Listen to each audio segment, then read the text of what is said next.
Alright, we can begin, and it has begun, in a sense.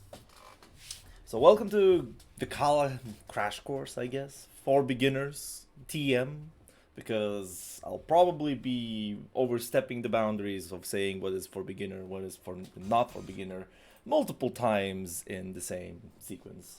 So feel free to not understand sometimes. We're all in here together to understand how intuitively play this Vikala character in a sense. Now, enough with the joke intro. So this whole thing will be recorded via Twitch's streaming VOD kind of thing, because I am definitely not lazy to edit it afterwards. And it will go in this kind of sequence. First, I'm gonna do a 15-minute ultra short introduction of what Vikala is, her game plan, her BMBs, and some general ideas what to remember about her. This is for those that don't have enough time or just get very much distraught by the fact that this thing that can take up to 3 to 4 hours. On the other hand, then, we're gonna go into our regular ways of talking about the character, which is gonna be split into talking about what Vikala has, buttons special-wise, some ideas on how to use them, some BMBs, is the second section. The third section will be of some of her game plans, split in neutral, offense, and defense. And at the end, I'm gonna be talking a bit about counterplay against her.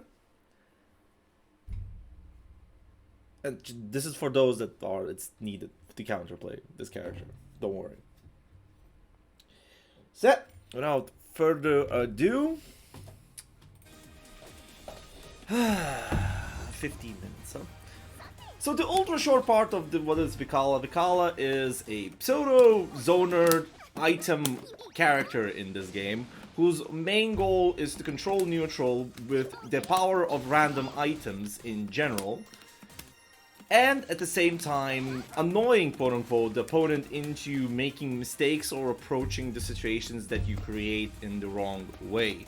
Your goal is to create as many bombastic and crazy situations as possible and take advantage of them in the long term. The general gist that comes into her BMB is using the dormouses as their projectiles, getting good items to win your neutral, and using the cannons themselves to create advantages in angles that people are not particularly used to. And as well controlling both neutral with the traps or forcing actions with the X1s. The general, just what she can absolutely do is playing really nice dash speed game in sense. The 6XL is always gonna be your friend in all way, shape, or capacity. Her confirms are gonna be pretty simple what it comes, because she doesn't particularly have a lot of complex combos, bar the item ones when it comes in the corner, but that's gonna be told in the later sections and whatnot. The general, just if you wanna just to get her going, is that if you get yourself a close button EX Sengun into cannons as your BMB in the corner, it's gonna be the same, just there are easy versions and there are hard versions. The easy versions are very relative, I would say. So the easiest one is you're gonna get to do cannon, tram, and whatnot. That's how you end your combos in a sense. And yes, we have the nice soundboards coming in as well here, because this is all as well is streamed, and I am in the Discord chat for those that don't want to ask questions when the questions time is gonna come. Right now it's the speed dial. So the general gist on how to play her neutral, you want to zone people out or create zones where people have to regularly respect your zoning tools and force them into certain positions. Like for instance, people are gonna be rolling the high dormouse. The lower dormouse is gonna be probably spot dodged or jumped most of the times. That's when you need to be prepared with the anti-air game and whatnot. If you want to force an opponent to act in neutral, it's mostly gonna be using your EX trap, or if you get yourself an item that is useful, you're gonna be using mostly the cannons to create some level of pressure in neutral. Her offense really is defined by the fact that you're gonna be doing the funniest strings in the world, mostly because of her Eldor Rasengan. That is your easiest access to plus frames in general, and mixing them up with options that can gather situations to be useful for you. You know, sometimes, even if you've heard, she has the famous infinite pressure sequences, which I'll be talking more in depth later on. But the idea is that you have enough to create situations that forces players to start working around them. One of the core ways you're going to be seeing that people work around against Vikala is rolling through her projectiles. But that's where the Eldor mouse comes in, because the Eldor mouse is going to be the way to pick up things forward. So offensive side, you're playing mostly Strike Pro into certain situations where you get yourself a lucky item. You're gonna be using that lucky item to create more pressure in a sense. Like for instance, in this roll with the lucky item, you can force this roll to be punished. Defense-wise, she is gonna be on the struggle bus, mostly because her best defensive option is gonna be Far Light. Her medium, while being quick, is not gonna it's gonna force you to cancel for the most part. And another option that usually you can start using to your advantage, it is the 2U EX Rasengan, because at certain ranges it's gonna give you a position to side switch, even more if they do not block. And that's quickly it when it comes to what Vikala is. Some general ideas on the flash freeze for everybody's to think. Remember that using a door mouse is a highly committal option for Vikala, as well as throwing projectiles in general. If you have any ultimate fireball in general, you can, on reaction, catch anything that she does. This is one of the weaknesses she has. 50 bar options are strong. It's even stronger if your character just has, yo, I have a really good option just to catch you. Like for instance, Narmaya, with her U-Transient, on reaction, just deals with anything and does not have any repercussions for you. You get a safe jump, side switch, anything you really want to. There are some caveats to that, but the thing is, most of the things you can do. Same goes with door mouses. In using the ultimate projectiles against door mouses in general, at this range where you're sitting, is really good. Mostly because if you make something with any of the door mouses, you get to punish it. They are, as I said, highly committal. That means you get to hit them with your ultimates as well. For Narmaya, it's not going to be that. Mostly it's going to be transient. But the funny part is that people neglect that the high door mouse itself is also punishable in the similar vein. You just need to duck it first. It's harder, but some characters have it easier. Some have it a bit harder. Something that you can look out for. So from universal options to go for, if you see Eldor mouse, spot dodging is a good option because you can actually block it as well. It's -8. That means you get to move in and force another option. Like you get a lot of space to work by just walking forward and blocking. The chip damage is negligible on the most part. So taking about 10 of them, you're gonna be starting to feel them. But the thing is, every time you block the low door mouse, you have to do something with it. Move forward, start calling it out, and etc.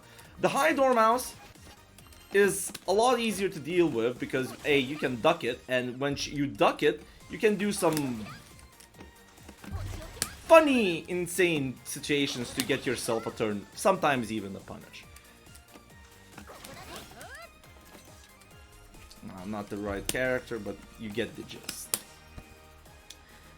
The other thing that you need to deal with is items. Items by themselves, by the idea of the items, they are not as threatening when you have to think about one specific thing. Items do not chip except for 2 exceptions. Those exceptions are cannonball. Yeah, it's the cannonball.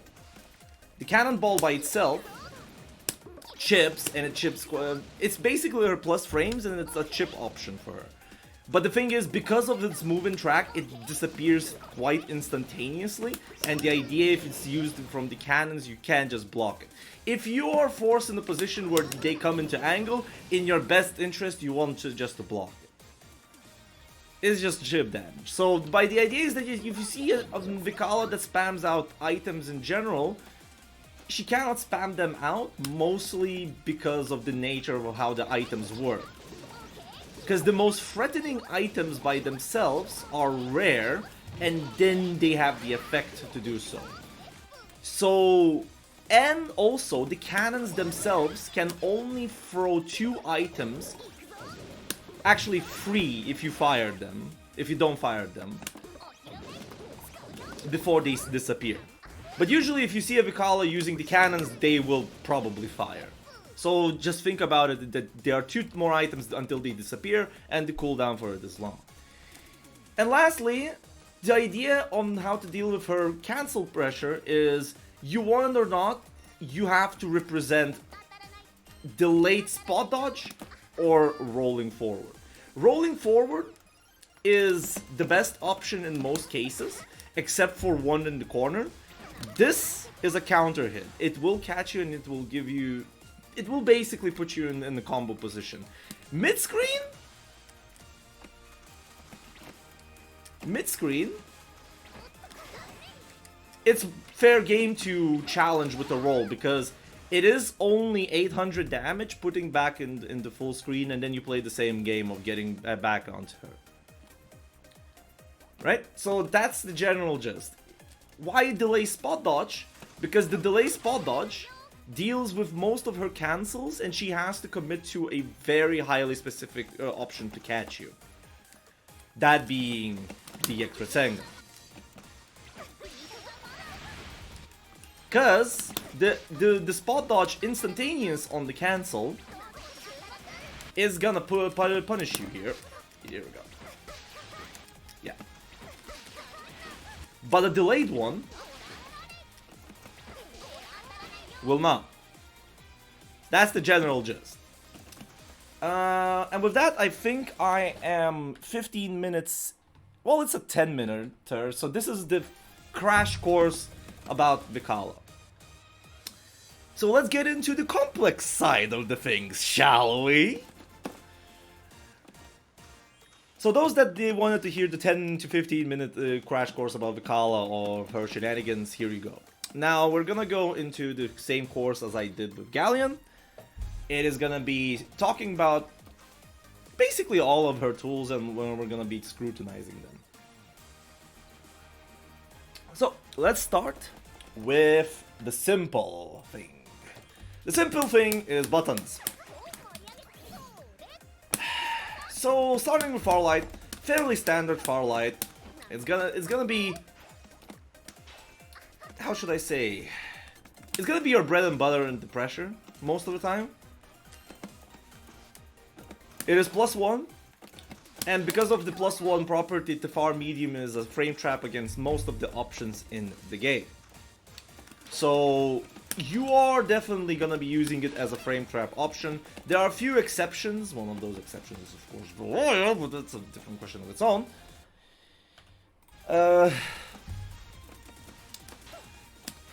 But the idea is that you're gonna be using Farlight as your pressure and neutral tool, checking people and whatnot. There's another property to using the Farlight, and this is it's used a bit more advanced form, I would say, is the fact that when you're using your dormouses or some other options that create some level of pressure, Farlight is flashy and fast enough to induce the similar effect. It's the similar effect as you see Meteoras pressing Farlight in neutral in general. Because of the effect, people usually will not react and understand what you've thrown out. They usually tweak to the situation. So Farlight is a decent tool to do so. 2L, your standard low, -2 on pressure. It does have the chain property as all Elite buttons do. And you're gonna mostly be seeing it as a option to pressure people from a deep 6XL most of the time, or as your true low option. So what means true low? In this game, when you can chain lights, chaining lights gives you a very nice option to do so. Like for instance, if Vikala just does a frame trap here on this close light, that's a true string. If Vikala, for instance, does, or any character does a frame trap option to you, one of the common ways is to reversal after the plus frames. There are a lot of people that do this, and they are basically inducing some level of scrutiny in how people have to approach their offense against the person that has represented this option. So the idea with the 2L, because of its standard low property, this is a string that works. If you do close light, low 2L, and to far light, this is a true string. Nothing I press will come out, except for... yeah, everything is a true string. You can modify the timings for it, but that's a more advanced thing to talk about. But the general gist why you want this string is that to reversal, I need to stand up. Because it's a true string, hitting the low, you get to catch them doing so and then get yourself some neat pressure strings. Or conversions in general. So there, standard 2L. For medium, bread and butter of her pressure, game and whatnot. The only thing, the neutral as well, it's a fairly standard long far medium. Being 7 frames is a big plus. It's a pretty fast one. There's only one caveat. John Sai Games decided that because this character is more of a zoner-esque character, she's not meant to do mid-range to close-range pressure as much. Hence, they decided that the far medium is -8. What does -8 mean? To give an extreme example, the most extreme example I can think of on very short term right now, you have to cancel against characters that have options for dealing with this. You can and will get punished in certain matchups. So the idea is that it is a pretty good far medium, but because of its frame data, you cannot particularly allow yourself to not cancel it, bar very few exceptions. So you're gonna be getting used to pressing far medium into some level of cancel. There's not much more to say about far medium, because as I said, it's a fairly good standard fast far medium with somewhat decent conversions and confirms off of it.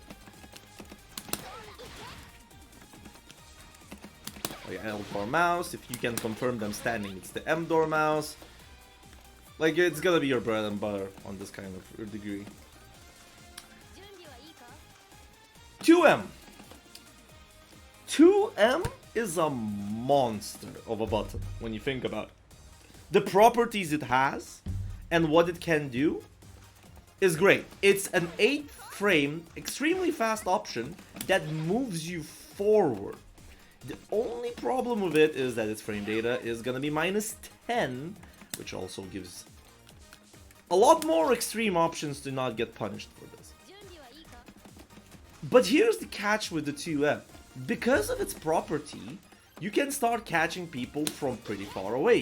You can get yourself really good punishes that are, I would say, for a lot of the cast, obnoxious to deal with. Like one of them is probably...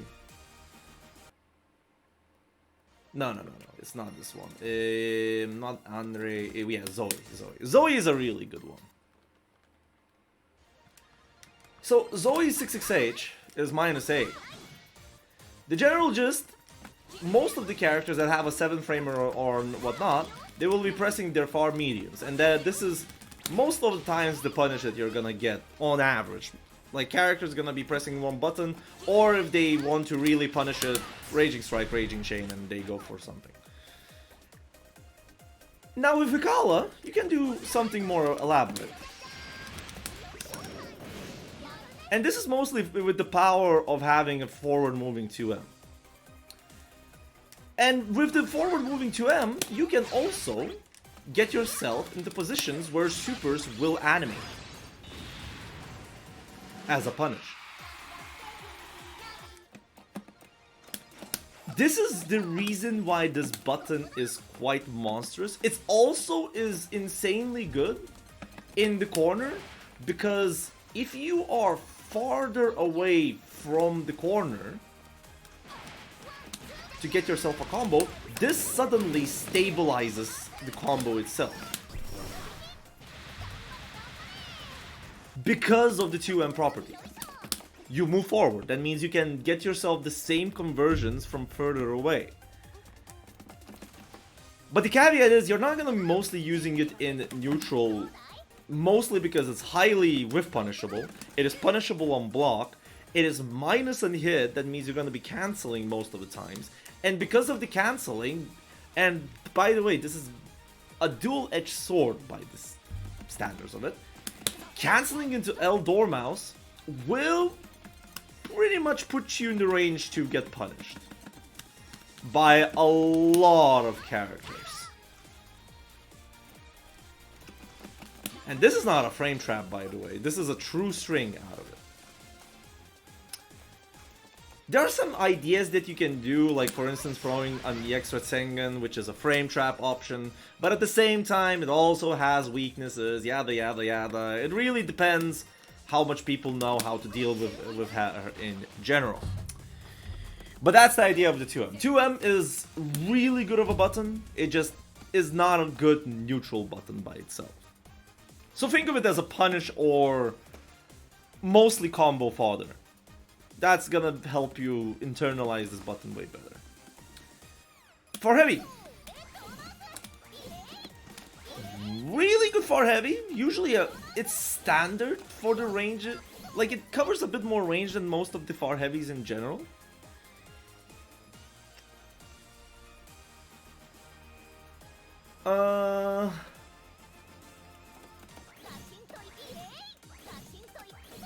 But the idea with this far heavy is it's not a rising far heavy per se. Mostly because it has an extended hurt box on startup.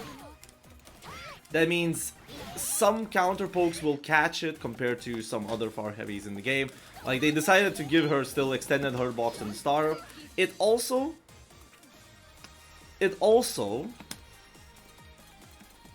just to give you an idea, it also has an extended hurt box on recovery.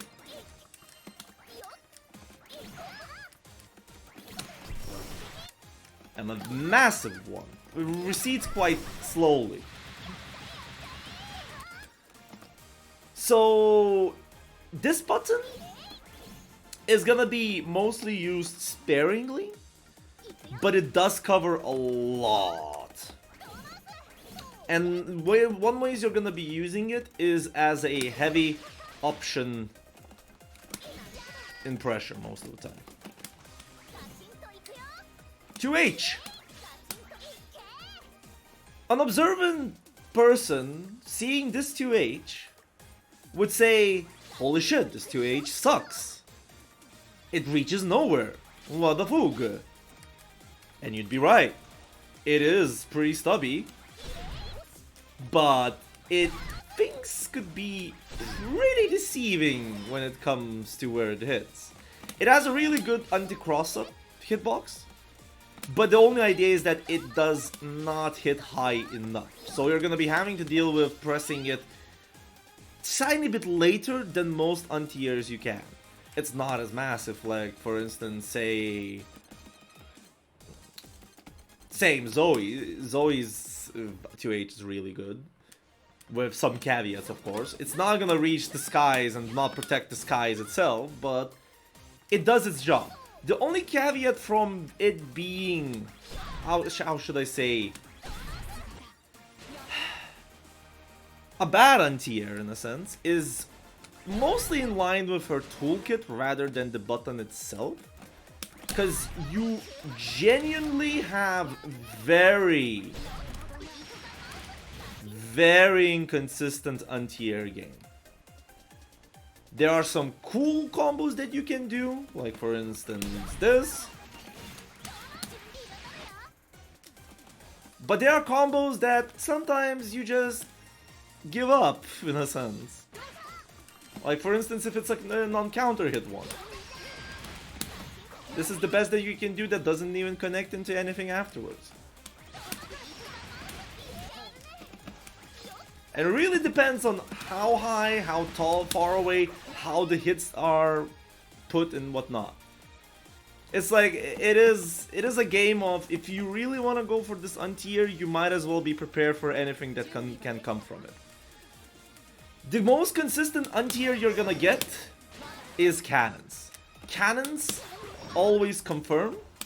If you really want to do one cannon, it works as well, but the thing is, then you just set up one cannon and just do one thing. Why you wanna do EX cannons?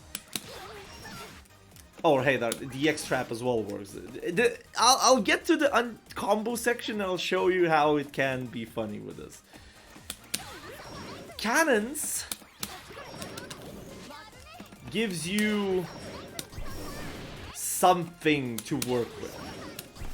Namely this. This is gonna be your favorite anti-air combo for Vikala for the rest of the time you play with her.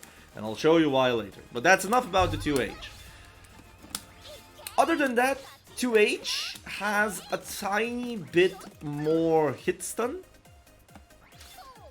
Which allows to do, which is gonna be used in the combos for the most part. Say, if you get yourself a combo with 2EX specials, you get to do a 2H. And the 2H by itself, let me just...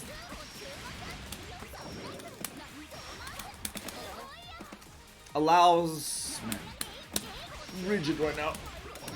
It's fine. What combo am I trying to go for here? This works. It allows the combo EX trap, which is the only way to combo in the EX trap without counter hits. So you're gonna be used to doing this a lot. Chuyu, fairly standard 8 frames sweep that you're gonna always cancel, honestly. Mostly because of the frame rate. It's -12. Like, what the hell? You're not gonna particularly see it a lot in neutral, because you're mostly gonna be covering space with other options. It's gonna be mostly be used as an option as a defense. And as combo fodder in general. There are a few combos that use 2U. One of them, namely, is to get a hard knockdown in mid-screen.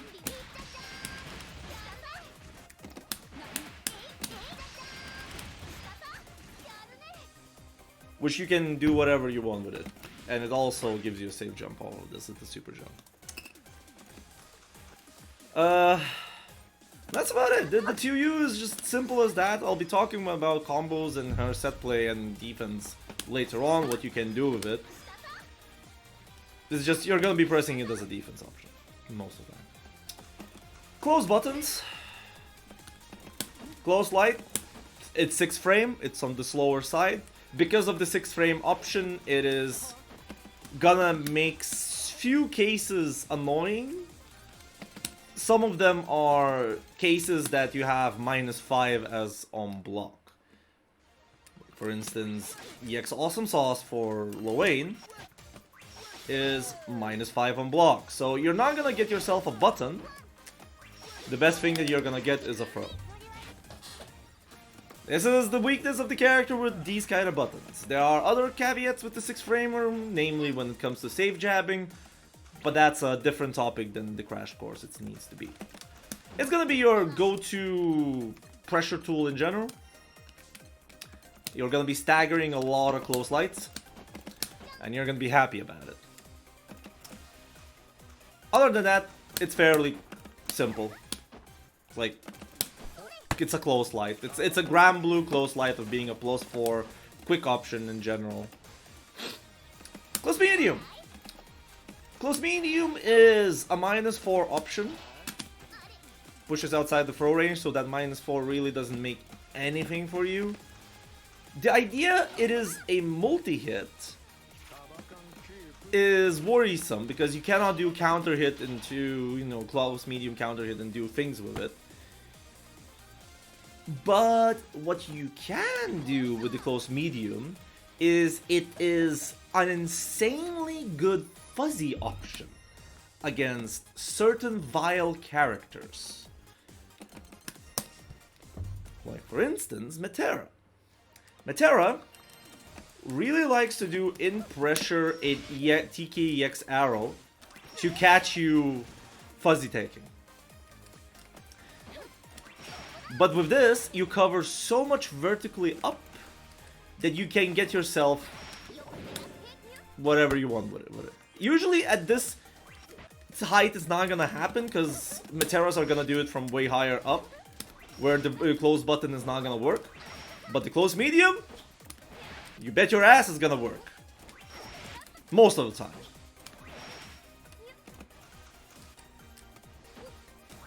QH is a read option most of the time. Close medium is just a lot more like safer on that part, and the other thing is because of the multi-hit property, you don't need to press into auto combo instantly. That means you get time to hit confirm it. And if you got time to hit confirm it, you got time to think what you want to do with the hit or what you want to do with the block. Like, that's the best thing that you can get from this multi-hit property. There are other cases where the close medium and this vertical property it has is more useful, but I'm not gonna get sidetracked because it just goes into details of the character. Close heavy.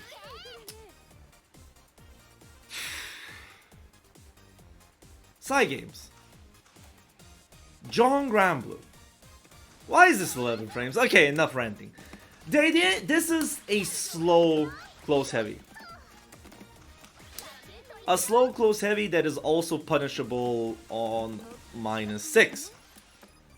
We're mostly not gonna be using it as a pressure tool, or you can use it as a delay option, but you're gonna be forced to go into auto combo, which usually tends to get counter hit BC'd most of the time in that position. Like, it's just, it is annoying to use it as this kind of option. The thing is, and there's also one more thing. For those that are thinking, wait, this is 11 frames? That means Raging Strike, Raging Chain, her close heavy is not gonna combo. Yes, you're right. Also, yes, you're right as well. Close heavy is +10, so that means you cannot get close heavy into close heavy. Yes!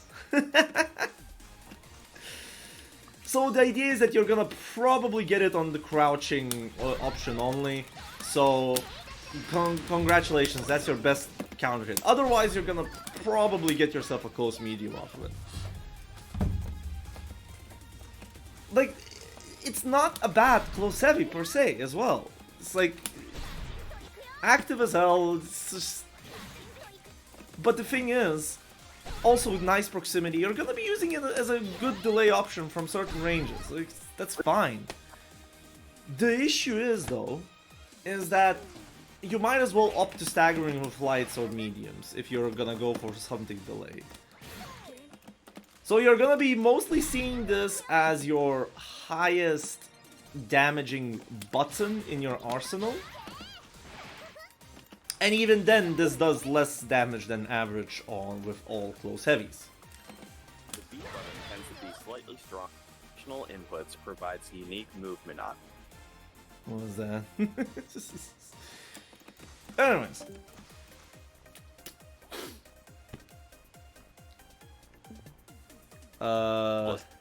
Let's put the fighting game on Steam. Let's get back to it. Because I have a lot to talk about and not an infinite amount of time. So yeah, it's gonna be mostly as your combo tool. Mostly you're gonna be seeing on item options in general. Like for instance, Cannonball. Corner Cannonball combos into close heavy. So this is like the best way of getting this button to get in. But yeah, that's about close heavy. Her jumping buttons before the dash buttons. Jump light, your standard option of infinitely loop, like active, till landing light. Not much you're gonna be using it except for fast air to airs. Jump medium is your dedicated cross-up button. With very poor cross-up hitbox. But it is your cross-up button. There are better cross-up buttons, trust me. But now let's talk about her pride when it comes to jumping buttons. Her jumping heavy is a neutral tool. You can do grappler jumps if you really want to. It covers a lot of space. And because of the heavy property, you can get net yourself at certain positions +8, which means most of the time it's gonna combo into far medium. But if you see it very, very close, like if you hit a very close to the ground or a counter hit, remember about the 2M.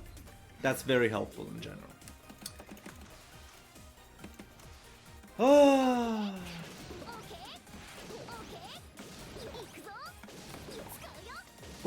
Let's talk about this when I'm gonna talk about 5U.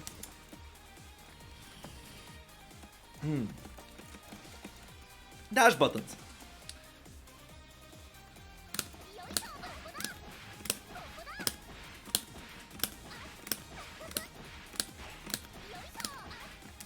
Dash medium. Dash medium is an overhit, 26 frames, pretty slow. Can be spaced out if you really need to. It's also punishable on block if done, but because of the spacing out, the -6 can become negligible. If you really want to, you can even hit it later and make it -4. It kind of can high profile some of the options in the game, but don't bet on it. And her 66H.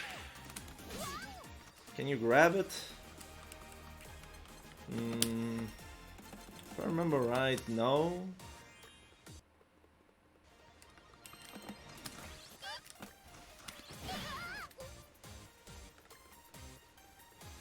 You cannot. You're in the air. Well, that's about it. 66H.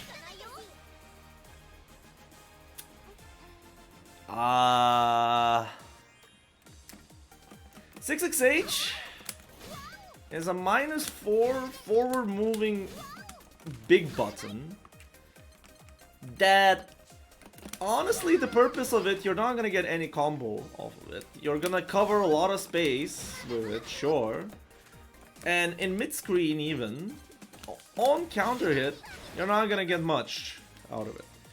You're only getting it in corner because this wall bounces.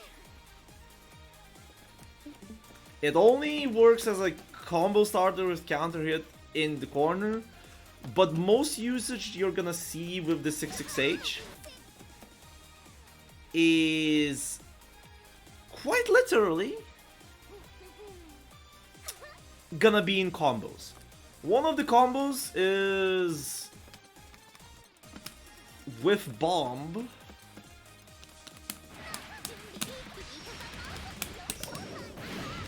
Delayed 66H gives you a pickup. So this is like the best you can get. Like 66H from far, if you hit it high enough and far away and late into the 66H, you can get yourself some nasty pickups if you really need to. For the bomb, if you do it correctly,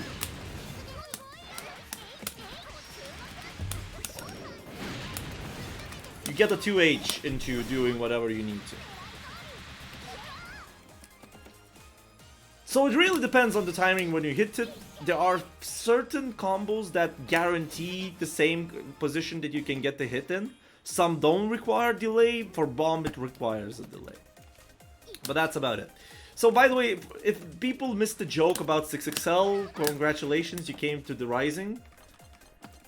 And with 2 Rising, it is your +2 forward moving option in general, really good. And it's the stitch that makes Vikala quite annoying in neutral in general. So you're gonna be using it quite a bit. Because the general gist is that when you're using your zoning tools in general, you're gonna be at one point, people are gonna get in so close that you're gonna be going for 6XL. You annoy them with 6XL, and then you return back to neutral to annoy them more in zoning. Welcome to playing shenanigans with Vikala. That's your gonna be things. Some interesting facts about Vikala is that her dash speed is really good, but her 6XL is not. But that does not make that she's a bad 6XLer by itself. With this, her proximity range for close medium is pretty good. It means on a lot of situations you're gonna get yourself a close medium. Another thing which is good for her is that from far away, if you hit a very spaced out 6XL, you can be up to +8. Usually people tend to think it's gonna be +7. So with this, you can use far medium after to check. Simple as that. And on counter hit, it combos into 2M, which is your impromptu way of getting some nasty things going for yourself. That's about 6XL. Let's talk about 5U. Unless I'm gonna probably take an extra section for 5U. So while I am getting myself a sip of Clubmate right now, because I'm gonna get thirsty quite a bit, this question times about her buttons. Are there any questions?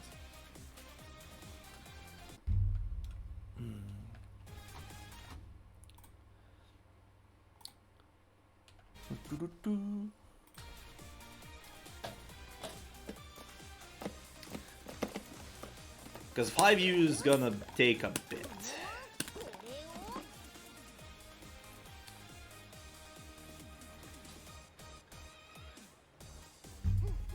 Does she have any high-low with dash medium? Not particularly, no.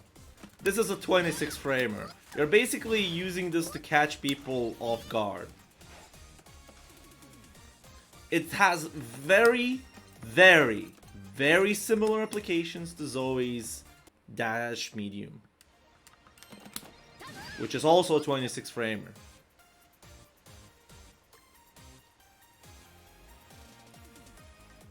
It's just an overhead to catch people sleeping. There is one more thing that you can do with the overhead, which is an extremely funny option. This is one of her mid-screen combos. What it does, it puts you at +23 hard knockdown with the M trap behind. The funny part about this combo is that a delayed 6XM puts them in the trap and confirms it. Now, why did I say delayed 6XM? Well, that's a very nice observation there, dear viewer. Because if you do it meaty, and I'm gonna force myself to do it like that, the trap does not connect. You need to push the person with the 6XM to get closer for the actual hit stun to not run out. So yeah, this is like one of the few cases you're gonna see 6XM to be done. Any more questions?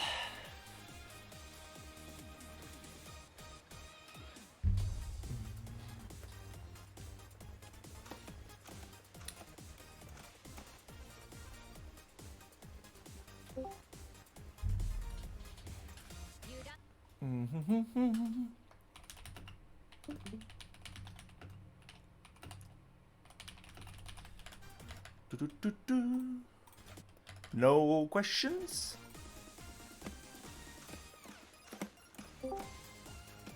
Sure.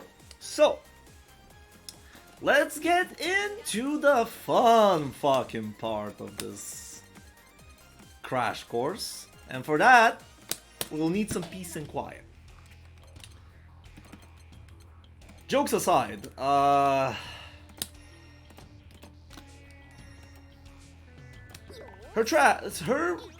items.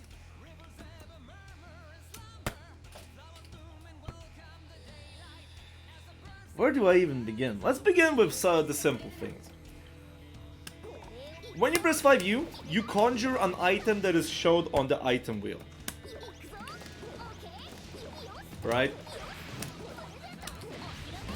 By just pressing the item and just doing nothing, you are gonna throw out the item that is conjured in 46 frames. You can hold the item and it will be thrown out. It will not be thrown out. If you hold it for 2 actual seconds, well, about less than 2 seconds, it will cancel it for you. But you can release the button at any given moment in that hold to throw out the item. That means you can delay the item throw. Same goes with the flight. Just the thing is, throwing from the flight is a lot riskier because it takes a longer time because you have a lot of recovery in general. Right? But the same idea is there. You can hold the item as much as you want for it and it'll be fine. There's only one more thing. By pressing any button other than releasing the 5U, you cancel the item. The fastest that you can cancel the item is 35 frames. That's the... While throwing it out is 46. So the idea is that it takes 10 frames for it to be thrown out.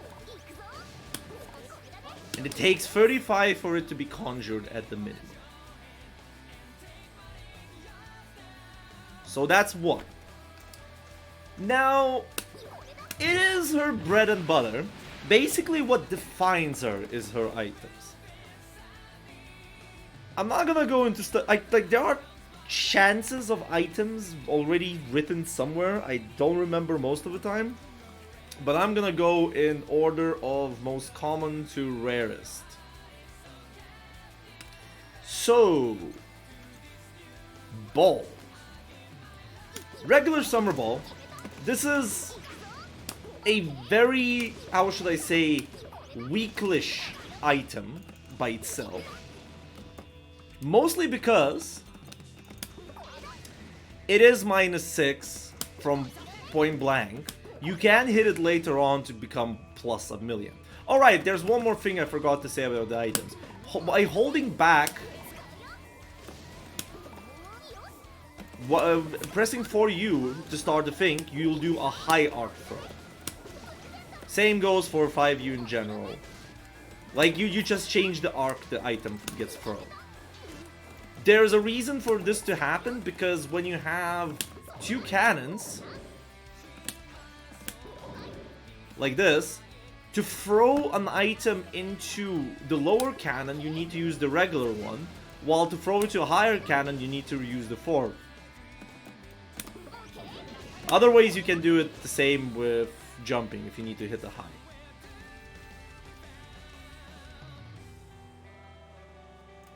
Alright? Alright. So, ball. Ball is her kind of a bread and butter item. It's mostly gonna be used as your just get off me kind of item. It's gonna be used as in her mid-screen options as well. Like, for instance, getting yourself a BMB, you shoot yourself the regular balls and there's just gonna be damage. There's also, you can provide it as an Oki tool or use it just as a projectile.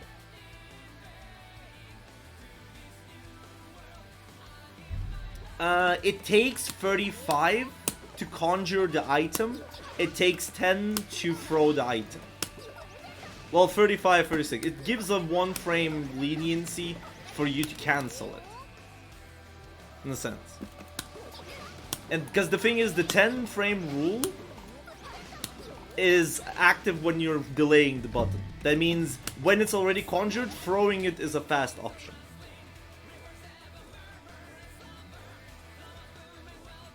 Something along those lines. It's the reason why delayed item works in certain situations. Because if it was the other way around, it would be pretty bad. I would say it would be extremely bad. I would say you would never use this button ever. I'm joking. So what are the properties with this one? Usually, you're gonna be using it as your just throwaway fireball. There are some cases that you can use it to your advantage, usually from the throw situation in the corner. It is your Oki tool here, and it's a good Oki tool. Because if it hits, you can just get yourself a combo. Oh shit, too early. I'm gonna talk about the situation later on, but because there's a lot more complexity happening with this situation. But yeah, the idea is that you can use it as an Oki tool. It can be used as a kind of a delay option to situations because of the delay throw on roll. But you're not gonna get much out of it, even on counter hit. You kind of want to hit it very early for it to work. The earliest you can get is like 8th frame. Kinda. Like, it really depends on when you throw it. But at those timings where you can confirm the roll, you're not gonna get much.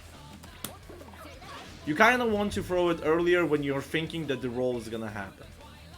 Because you need to use the advantage that the roll has invincibility on the top of the body. So that way you can get yourself...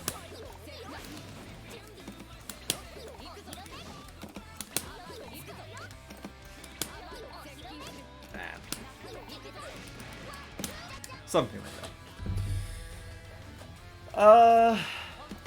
Otherwise, you're not gonna be particularly using for it. You're gonna mostly be using it as slight damage increases, or there is one thing, and I don't know if I want to talk about it now or not, because we're talking about item properties, but there is a very, very specific combo I tend to use with Vikala. With Raging Strike, Raging Chain, you get with the EX cannons to hit those 2 summer balls in such a consecutive order that you can get yourself a 2-1 for you. Basically at this position, mimicking it as a lucky item. I'm gonna get to the lucky items soonish. Other than that, it's just your regular throwaway option and just go with it.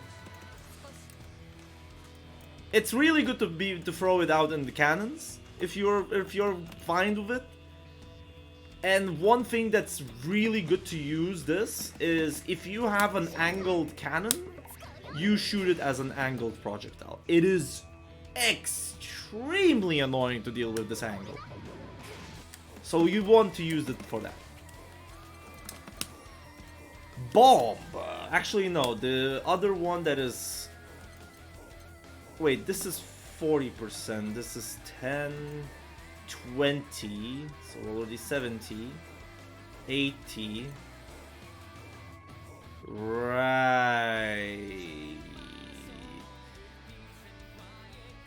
we have small ball. So to get the regular ball, it's like 30 to 40%, I don't remember the numbers, and I don't have it on hand either. Dust Loop is not updated for that, so you're not gonna... It's somewhere in the Japanese Discord and whatnot. I'll find it later on, I'll probably post it later on. But the idea is that ball is the most common one, then goes cannonball, and then everything shares 10% chance, except for heart and cheese, which are 5% respectively. So the second most common one is cannonball.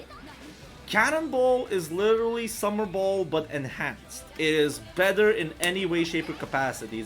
It's the cooler uncle that you never knew. On hit, it is plus 10. You can get some massive conversions off of it. It can be used as a combo extender tool.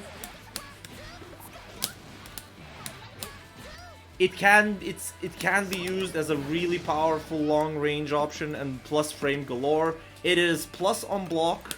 It chips.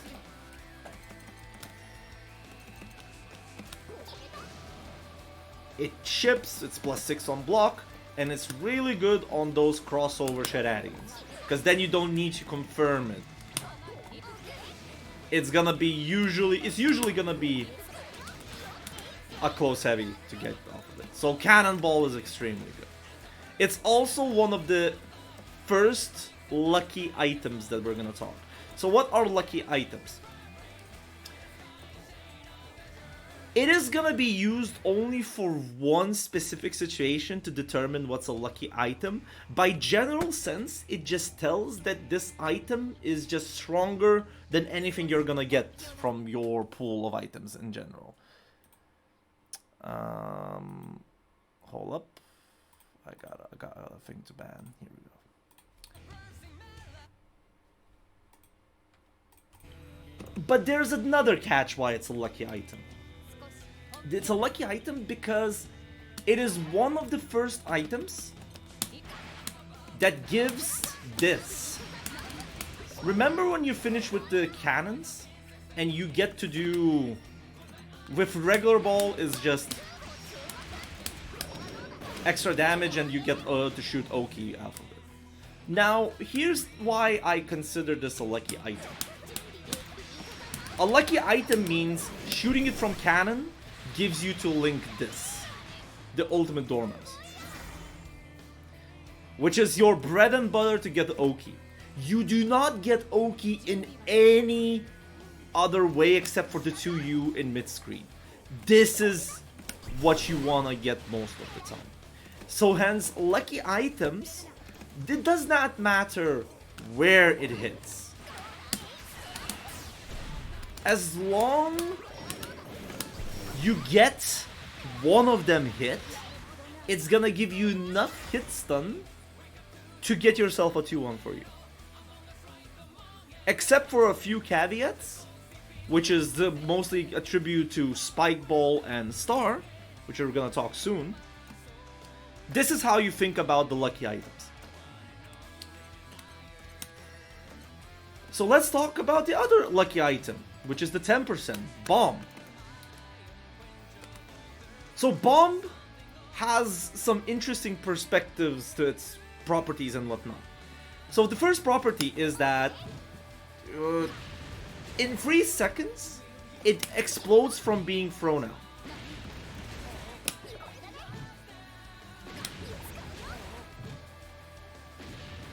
Kinda. Like, cause the thing is this, if it, how should I say it? When it lands on the ground, it starts counting the timer. That's how you want to think. You cannot cook it, unfortunately. It would be too funny if you could cook it. You cannot get hit by the explosion. This is not Faust. But here's the funny part about it. Now it has a 3-second timer when it reaches the ground. If it's fired from the cannon, when it hit, now it has collision, first of all, because before you should have noticed, this has no collision. But when fired from the cannon, it has collision, and it also has this little property. One second. Its timer is way shorter.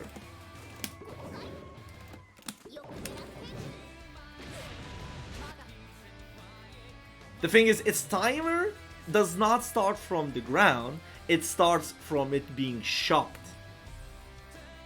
That's how it changes. So why is this a lucky item? The lucky item is because getting it to fire off of the combo gives a lot of hit stun. And sometimes when you have cannons like this, you can get other buttons in as well. Very popular to use for this. Something along those lines. You can use it to get yourself better conversions off of it. Help. Sometimes people just do... One second.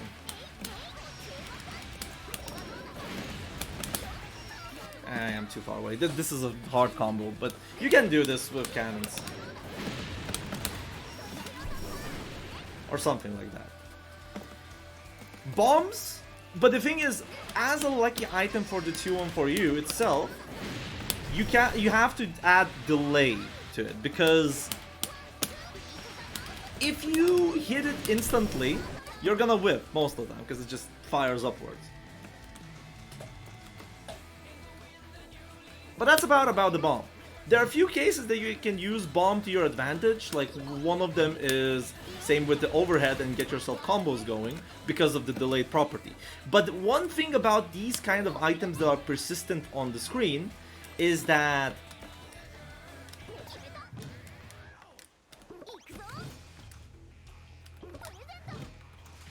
they are not persistent on when you get hit. They are persistent if you block something.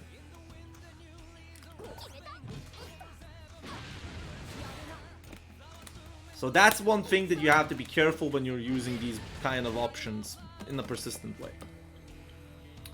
That's about enough about the bomb itself. Next up is Spike Ball. So Spike Ball got buffed, and because previously it worked a bit differently.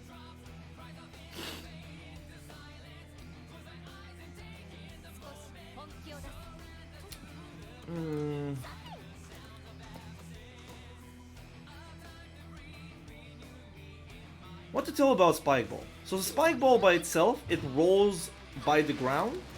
It has quite a bit of range, by the way. It hits people from full screen, but it disappears pretty quickly.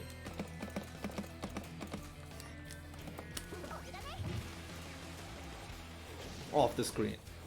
It's like not that much when you think of it. It's not gonna like cover for the most part.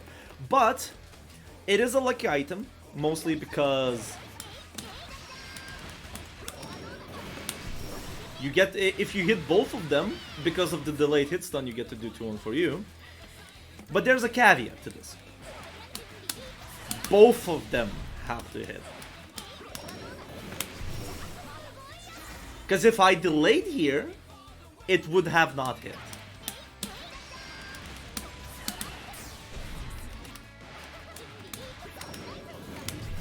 And this can happen as well. Its idea of hit stun requires you to hit all of these instead of one just big hit.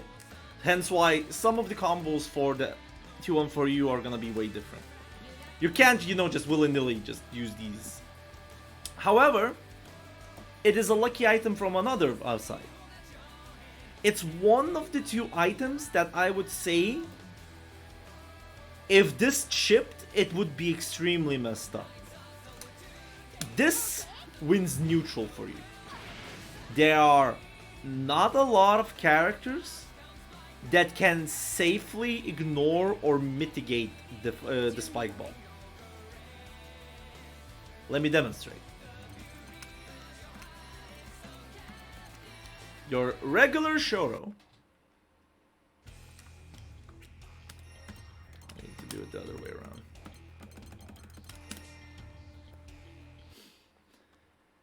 Your regular Shoro.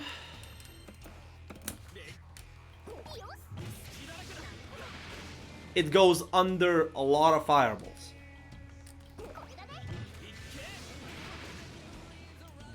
So even if it's already thrown out, there are only few characters that can kind of challenge with their own tools to not allow it to happen. One of them is Percival. Because it's a grounded fireball, obviously.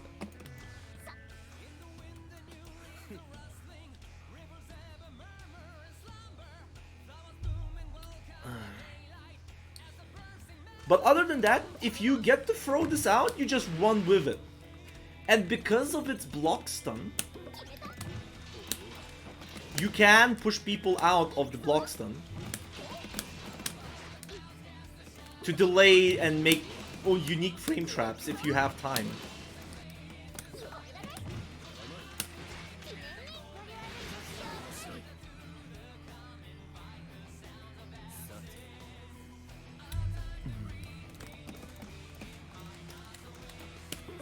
Other than that, it's just basically like you actually imagine it as a cannonball, just it is a lot more hit stun and it wins neutral for you.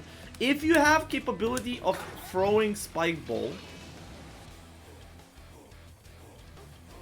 you are gonna deal with most of it. Oh, by the way, this spike ball, it shows that it blocks 5 hits and it has 5 hits on hit, but as a projectile, it is a 1 projectile.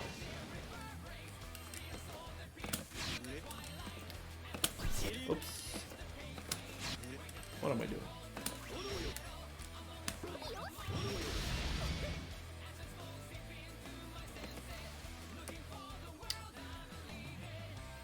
Alright, that's a bit about it about Spike Ball. Because I'll show item-specific combos later on. Oh, there is one more thing about Spike Ball. Spike Ball is your jackpot in combos. Because you can get yourself a close heavy. And because of its hit stun, you can continue on things.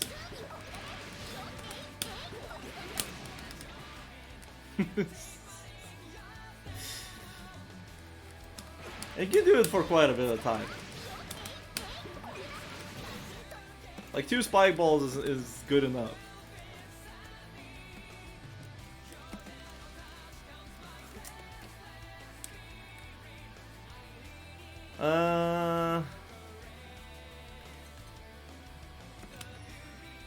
What else?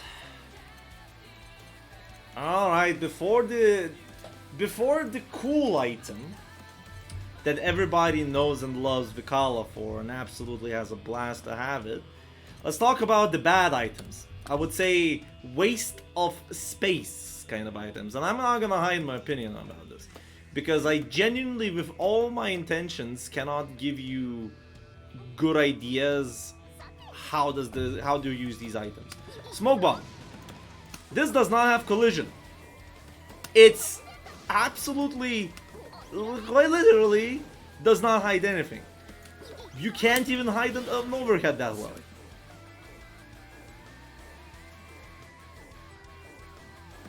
And in terms of using it as an item, it works as a regular ball, even weaker at certain points because you cannot even do it.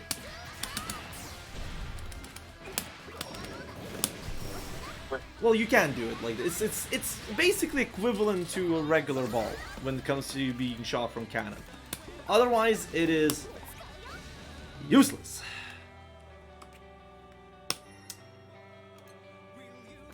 Heart. This heals, if I remember right, about 100 health.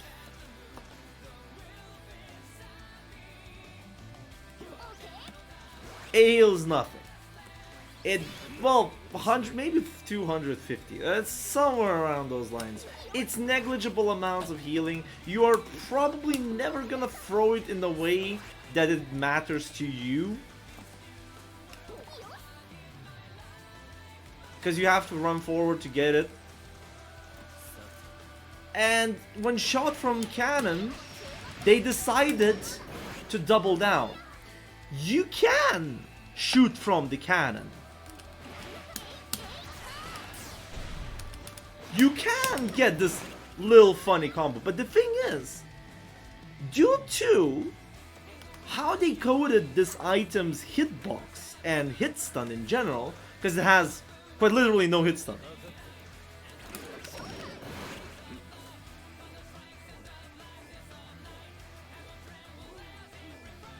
Well, what it does is basically just making people to remember that you're healing your opponent, but you're not gonna... You still have to get something from using the option. The only thing that you can do with it is to get yourself a bit more optimal combo on this, which, by the way, is gonna deal less damage than going for an itemless route because of the healing. Something like that. So the idea is that healing items on Vikala are quite literally a joke. And if you get to heal, you might, in your best interest, roll the item out. Basically, getting a healing item is making your item game quite literally useless. Hell, this does not have any collision as well. You don't have any hit stun off the item as well.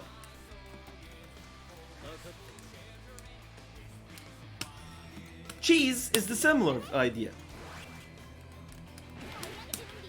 But instead of Heart's 0 hit stun, they remembered that Cheese, at the very fucking least, has, you know, tangibility.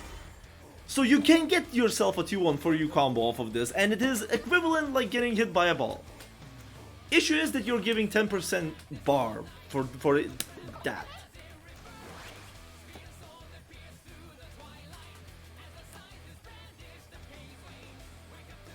Anyways, enough ranting. Let's talk about the star.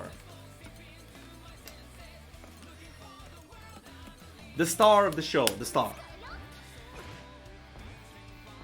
Star is equivalent to, how should I say, to the spike ball in terms of winning the neutral. Mostly because in what arc you're gonna throw, it's gonna bounce in that arc. If it hits, it will bounce back until it bounces to the screen and returns back. Usually, the bounce back has nothing to do with it. If it hits the opponent, it attempts to, like, it has a grace period of not getting 2 hits in. Hence why it becomes useful on crouching combos. Because on third auto combo hit, that grace period combos in between. So on crouch combos, you get to do a lot of, like, these kind of conversions if we really need it to be.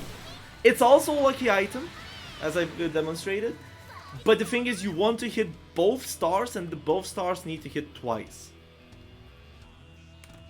That's when you get to get a hit to 2-1 for you in general.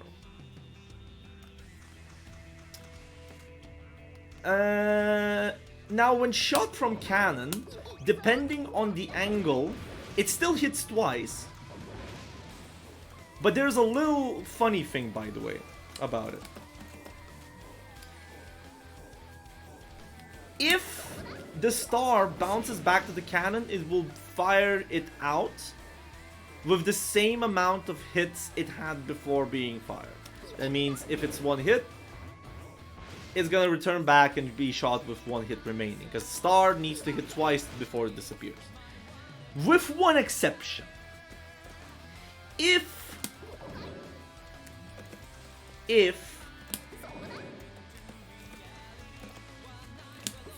you throw the star regularly,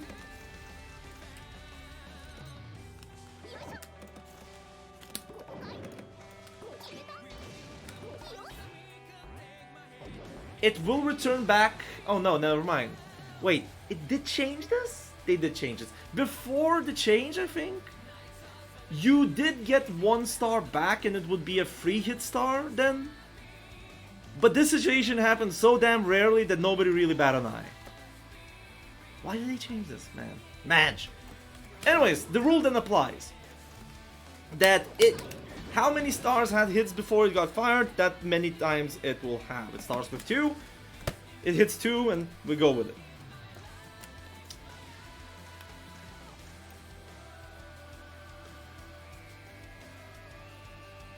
What else to say about the star? The star has probably the most complex combo game because of the 2-hit properties and the grace period. So I'll be covering it in the item specific combos in general. But other than that, if you get stars, you might as well just shoot 2 cannons and enjoy your chaos. It is also imperative that you shoot in the angle that is most annoying for the opponent to deal with. The regular angle and the... Like, look at this.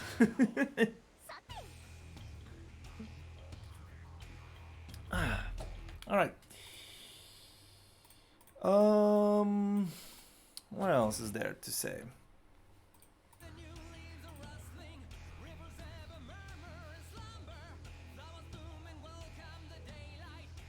I mean, in your best interest, you're gonna mostly block the star, because, as I said, it does not ship. This is the second item that would be messed up if it shipped. So you might as well just block it. You can air block it, but the thing is, you can make yourself in a funny positions.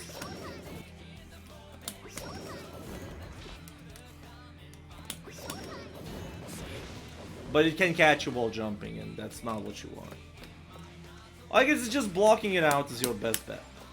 Because the idea is that if she gets to do cannons and to star, it's quite literally she got herself to win the neutral, and now she's going to play. Like that, this is her jackpot situation in a sense.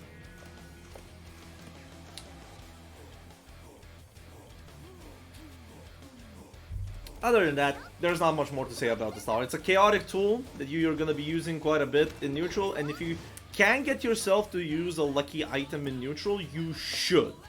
You should give yourself enough space to use it, because it just ramps up your snowball effect, in a sense. Alright. That's about 5U. Any questions before I go into specials?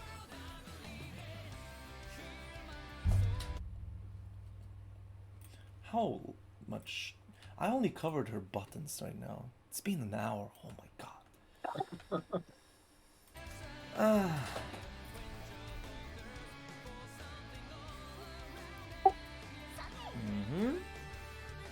Do you think the smoke bomb has any usage? Like, Which one? realistic, like the smoke bombs? Like No. just thrown to delay mash or unhidden like Chimmy or something. No. Smoke bomb is quite literally one of her worst items in the item kit. I know people do like smoke bomb 6xm a lot.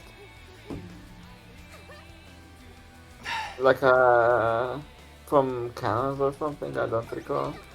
Like maybe the vertical cannon.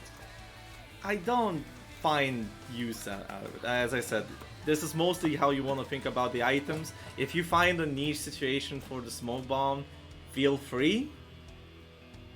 I just think it's one of her most used. Like, what are you trying to set up? If you're going for a smoke bomb and trying to get 6xm, why not just then put a thrower or play the fuzzy game by itself? It's just... Yeah, just like maybe smoke bombing to just run like do close medium instead of 6xm, like stuff like that, or is it still useless? Fuzzy mash exists. Yeah, but the match exists. But people more likely scared of 6xm if they can't like react or fuzzy block it.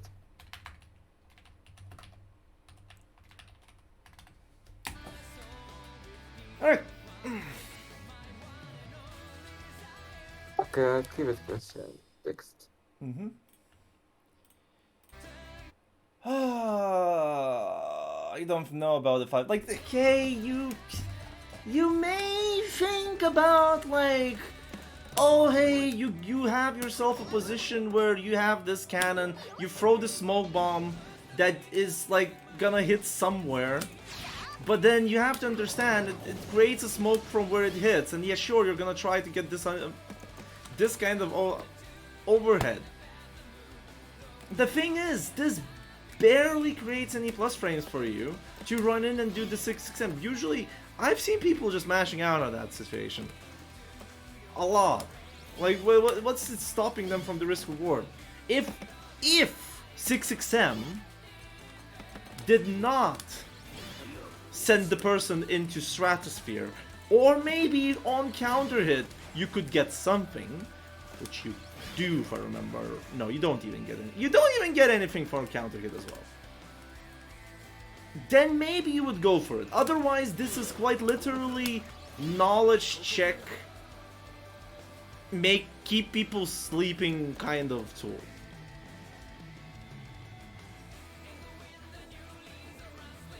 That's my opinion. And even if you try to redeem it with the smoke bomb, it really depends where. And you're already taking a lot of risks to throw items when you have the cannon next to you. And it's all not gonna be, you know, guaranteed as well. It's just, it is a frustrating situation to say it like this. Because yes, I could act to a degree and say, yeah, maybe it has use, but at the same time, not. I genuinely think it's an item you want to re-roll as fast as possible. Alright, let's get into specials. Yippee!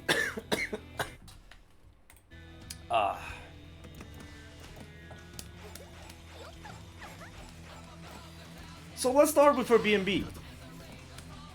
Dormouse. Dormouse, quarter circle back special.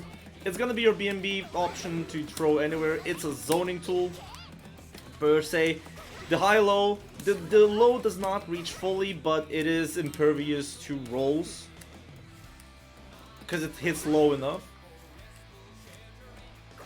High one, you can crouch it under. But the caveat is that on block, it is plus. If they manage to block it standing. The low one is -8. EX1 covers both, in a sense. It's -8, but it's gonna be your combo starter because it does not have the L property of hitting low enough. So you're basically gonna be using the L and M versions mostly as your zoning tools and forcing people to act around it. They're fast enough for what it's worth to hit at certain ranges, so you're gonna be using that to your advantage.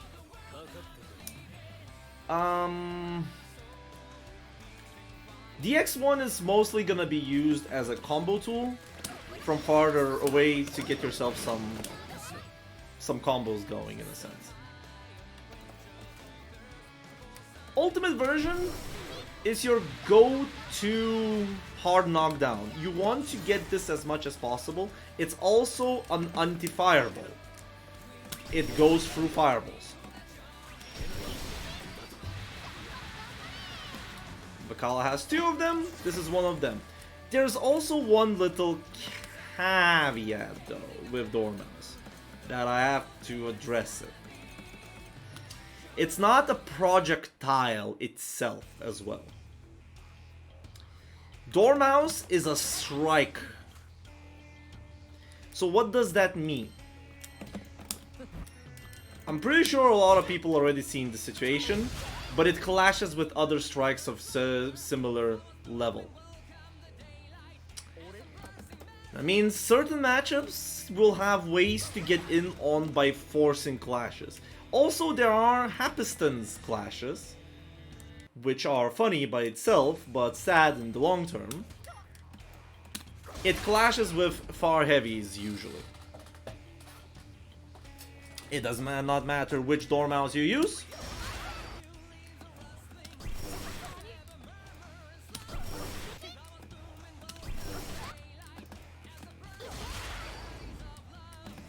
If I remember right, it should... Nah, it doesn't. I don't think that I can hit it. No, you can, yeah. It does clash. 2-1-3 also clashes with the heavies. It's just way harder for it to happen because of the slowdown. So yeah, this is the idea that you have to remember, and it will happen if you play Vikala for long enough. But at the same time, it comes with the goodies that some characters that have projectile invincibility on their things, which is their Seox. Who else has projectile invincibility even? There's not a lot of characters that have that. Honestly. Yeah, I guess Seox is the best one. There's 2B with the chain. the chain itself is projectile and invul when she pulls in, but this is probably.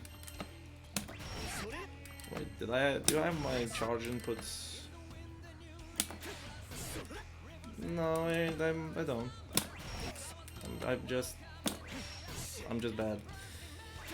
So the idea with this, you can react to empty hand and you're gonna crush it all the time. It has no invincibility whatsoever, and even if there is the cancel, if you fire it at a certain height where he clings, you're gonna catch most of the options. So this is like one of the strengths of this kind of anti-zoning tool, but it happens rarely and only in a few matchups. Otherwise, you're gonna be seeing a lot more clashes in general. So that's enough about Dormouse. Let's talk about cannons. So, cannons... Let's start with how the cannons work in general and why it is a bit not intuitive enough to use them in the long term.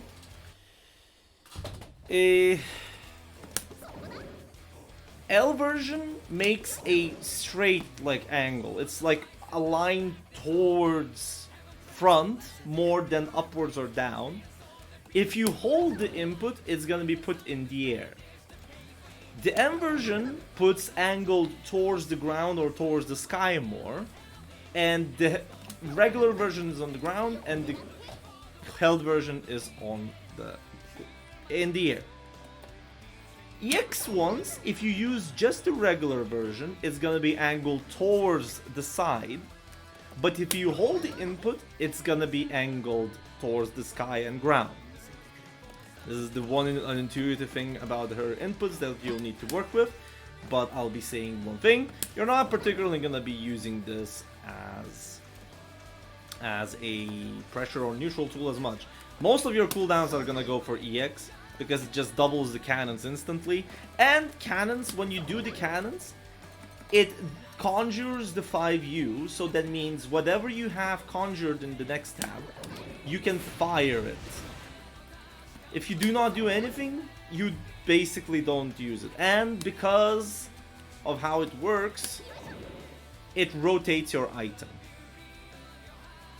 Because it cancels into doing nothing. Some caveats when it comes to cannons, why you're not going to be using much in pressure. It's mostly because how prone they are to getting rolled.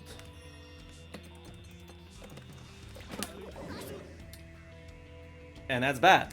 It's even worse if you autopilot the fire. Yippee.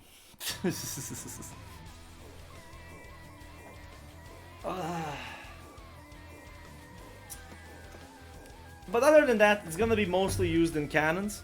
In combos. Because the X cannon by itself is a launcher. Alright. People are going off early today. Right, people are gone already, what the fuck? It is recorded, by the way, so VOD is gonna be later. Whoops, sorry. So returning back to this, cannons are gonna be mostly used as a cheeky way of getting some level of cannon in neutral, or they're gonna be used as a combo tool. And usually it's gonna be used mid-screen as an ender or as a pickup option in corner to get yourself an item combo out of it. Some ideas with the cannons and whatnot, what items you get out of them. From long range you have the lucky items, from close range there are specific optimals, I would say. There's a whole tiramisu dock which has all the combos for it.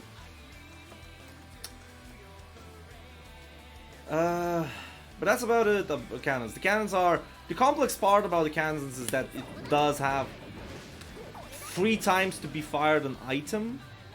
2 if you already fired from the cannon itself. And the other thing is that EX cannon has a longer cooldown than most of the specials in the game. They decided that not giving 8 seconds but 10 seconds is a good idea for this character.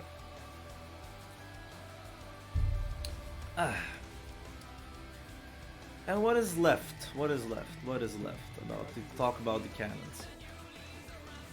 Nothing much. The thing is they're persistent even if you get hit, and if you do... And you can do this little thing. If you do angled and unangled cannons, these are all separate instances of cannons. So you can have up to 4 cannons on the screen, and they interact with each other.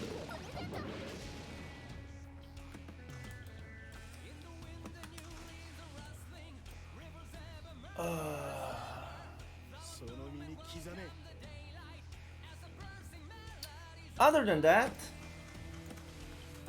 the held version is only for the angle.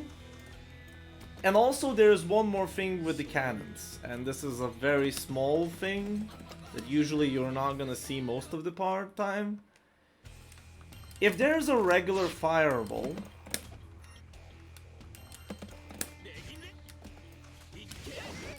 you can target the cannon's hitbox to clash with fireballs. The thing is, you have to time it. And you can fire the cannon afterwards as well. There's no other added benefit for catching it like this, it just is one hit of fireball protection, in a sense. The held version really does nothing except for angling the cannons, and it's important in certain combos to get items in a different way. There are quite a bit of them, but most of them are not as optimal as just going for the regular version in general. That's it about the cannons. Let's talk about Rasengan, or Rodent Rhythm in a sense. And from now on it's going to be called Rasengan, and I will not take it much out of it. So there are 3 versions, as usual. Oh yeah, right, the Ultimate Cannon version. The Ultimate Cannon version is a very, very fast shot that does blow Vikala back. And it's basically a fireball. An anti-fireball. But there's another caveat to it, is that it does push back quite a lot and chips a lot. So you're gonna try to set up situations when you're making a true block string out of it. As well as there are certain escape routes, and you can make true block strings off of it. There's one more thing about the cannon. You cannot roll it. You have to spot dodge it.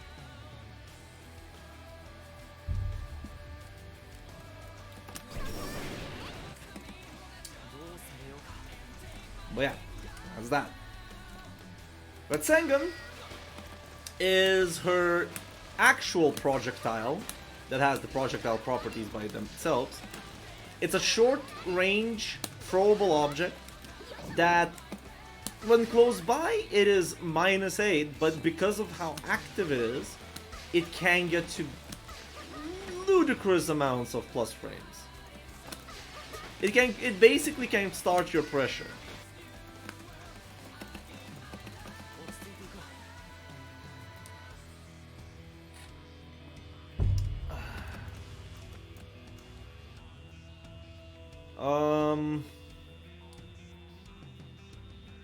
Another thing to talk about the Rasengan itself is that the M version goes high, L version goes low, but the thing is the high one always lands directly on one place. The L1 is going to be usually used as a pressure tool, M1 is going to be your combo ender, because an aerial hit gives you a plus 36 situation right there, which in turn gives you to Oki. Oki is important for Vikala when she's not given a lot of Oki, so you'll have to think of it like this. Also, it's used on hard knockdowns as well, because it's just extra chip damage out of it. The X1 is a highly active free hit projectile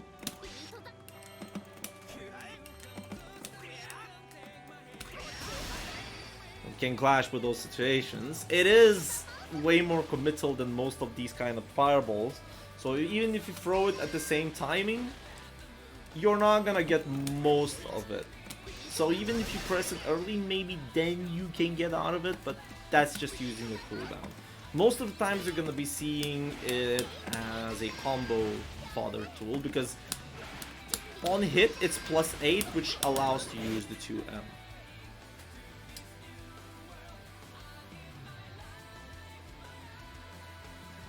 And that's about it. Ultimate Road and Rhythm, one of second worst DP in the game, but it's a reversal nevertheless. It's a projectile DP. It goes first forward and then goes upwards. You do not get to do a side switch because it pushes away people far away, unless it hits in this kind of manner, where you get to recover in time. It's like the frame rate for it is extremely weird.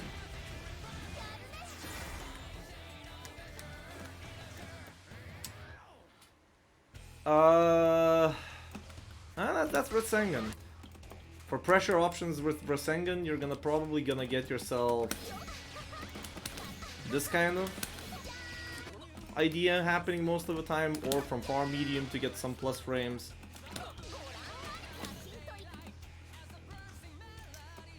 That's about it about Rasengan. It's a simple projectile, and you can use it preemptively in neutral as well, as a projectile that keeps people at toes and not go in. Because if they need to block it or spot dodge it, usually on reaction, spot dodging it is not gonna be a good idea against preemptive because of how active this is. So even if you react to it, you're probably gonna get hit by it. That's why one of the reasons why you want to use it in neutral from time to time, if people are very prone to spot dodge dormouses. Last special is her trap. Her trap is two versions, just place her in the different two positions. So let's first talk about this version of the trap. So the first one is that it hits how should I say? It has a startup of 7 frames, if I remember right. Mostly because even if you get yourself to meaty the trap,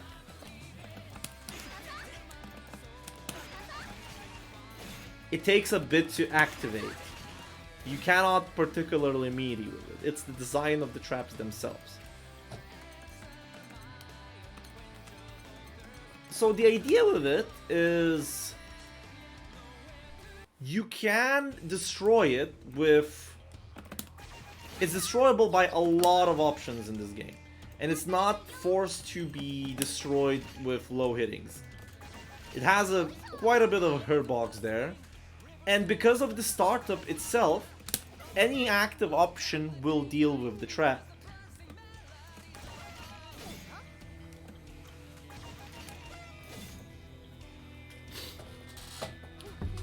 So it's basically just to deter a person and make it to activate it or hit something, but you're not... Most of the times you're not gonna get the person out.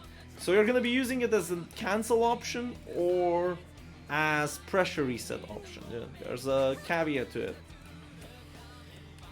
To show how this works with the meaty itself, let me just... Yeah. You can, on wake up, if you have a trap, press UL and it will hit it.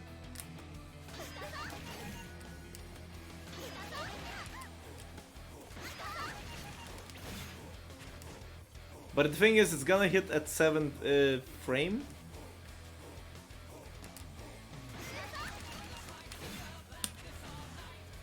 No, it's gonna hit at 8th frame, actually. The startup is 8. But anything that can hit at that kind of position, such as a light button, is just gonna work.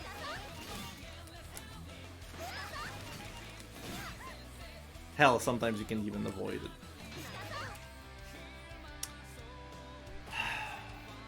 So it's not particularly a great trap per se, it's not Cagliostro traps in general. But on the other hand, you do have the EX version of the trap, which I would consider one of the strongest version, like one of the strongest specials she has. The EX trap tracks the opponent and activates when it's next to it. It does not matter how far it is, it will try to track it. It has a maximum range of trackability.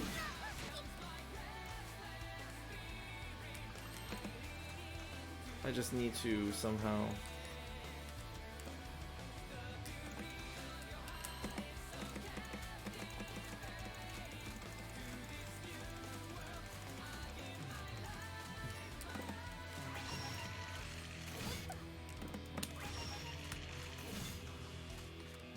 Well, it's not maximum range per se.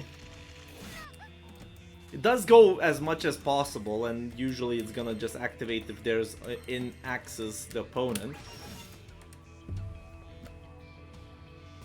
But the idea is that you can avoid it in many ways. First one, as everybody knows, is you can spot dodge. The second one is you can backdash it, force it activation and backdash out of it. You can jump back. You can jump over it and whatnot. Hell, you can 6XL through it. With better 6XLs.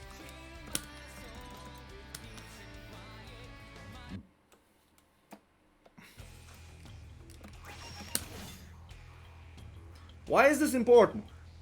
Because this special, I just showed you a lot of ways how to avoid it, but here's the caveat. If you block it, Vikala is very plus. She can run with the trap. So it basically, if you do not deal with the trap, you're giving Vikala to start the pressure, in a sense.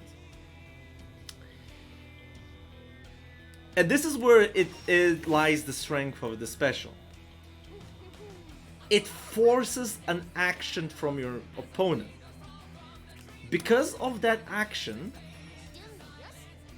you get to play the rock, paper, scissors of how you're gonna be approaching your opponent. Do you try to catch the 6XL? Are you gonna go for them back jumping, which means you putting them to the corner and that's good for you. If they're jumping, you can anti-air them and etc. There's a lot of caveats to it, but this is the reason why this is strong. The ultimate version of this is similar as the X1, just it hits twice. Compared to the regular EX1, it has a lot more recovery, but it has all of the same weaknesses that the EX1 does, because it only tries to hit once. It only does twice if it hits. You can still force it to whiff. So the ways you're gonna use it is if you get to condition your opponent into blocking it, it is definitely a lot of chip damage.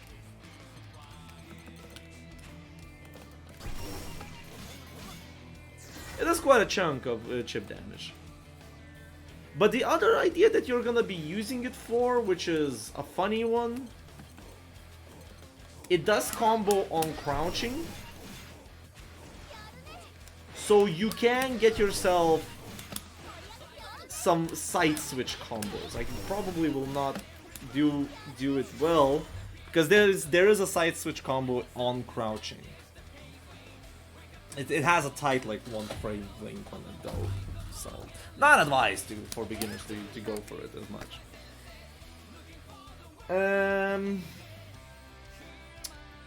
Yeah, and that's about the trap.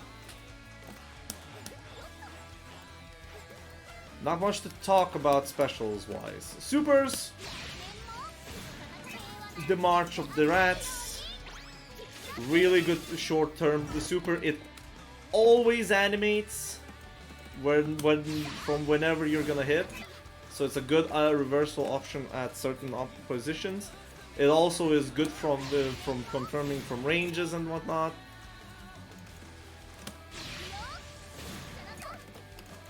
It's just that about it.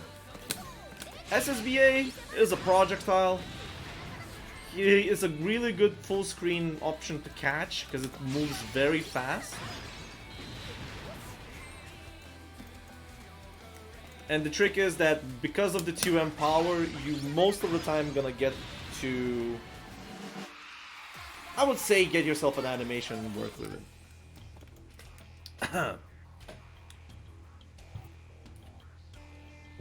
That is it about the specials.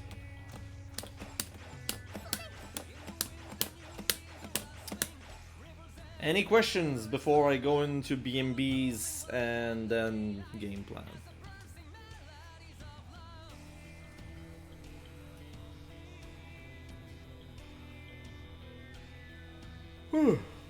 Wow. I've only covered like what? Oh jeez, it's almost 2 hours. Oh boy.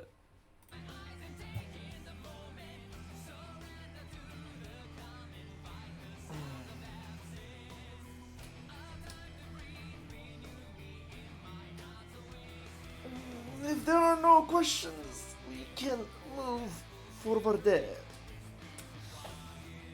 Okay.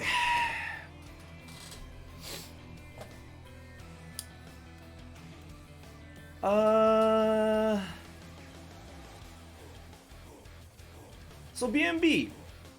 Her regular BMBs are gonna be in mid-screen. Use EX Red Sengun into EX Cannon.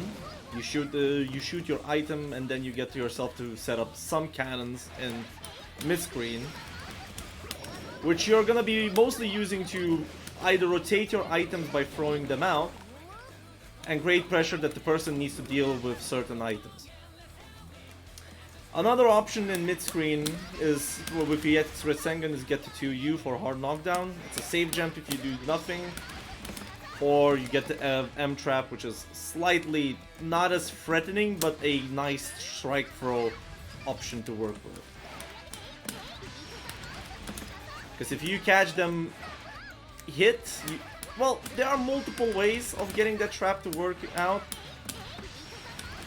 But the most common one is throw, which you can pick up with the Dormouse if you manage to push them a bit forward with it. Thanks, John Side.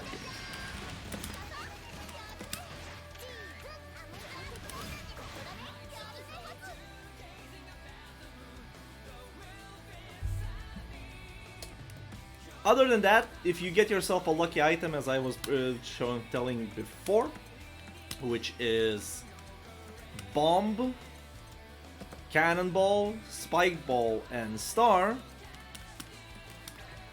DX Cannon BMB becomes in the 2-1 for you ender. You kind of want to spend the 2-1 for you ender because it's a hard knockdown and you get to continue your pressure out of it. Plus, it's a very big damage increase on the combo itself. What else there? Oh yeah, Raging Strike, Raging Chain. Because with Raging Strike, Raging Chain, you want to do close medium. The simplest one is you end with the M Rasengan. A more complex one is EX Rasengan into 2-1 for you. Because of the timing. I'm trying to get the technical input for this.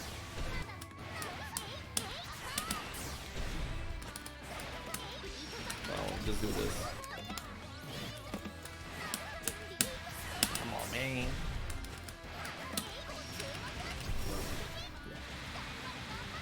This is also a way of getting 2-1 for you if you really want to use the EX Sengun cooldown. The third one is what I use from Raging Strike. Is it does not matter what item you have except for Spike Ball and Hearts. You can get yourself a 2-1 for you ender with Raging Strike, Raging Shine like that as well.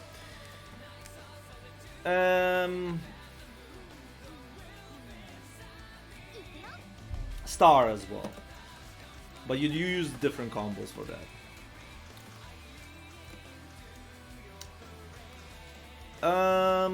What else is there? Untiers. So with anti-airs, your regular BMB, the most consistent one is 2H into EX cannons. If you figure out your items, you can even use the items to hit at certain spacings. If it's a lucky item such as cannonballs at this spacing, you know that's gonna happen, you can link a 2-1 for you. I do not recommend that because it links from just regular cannon hit. Now, less consistent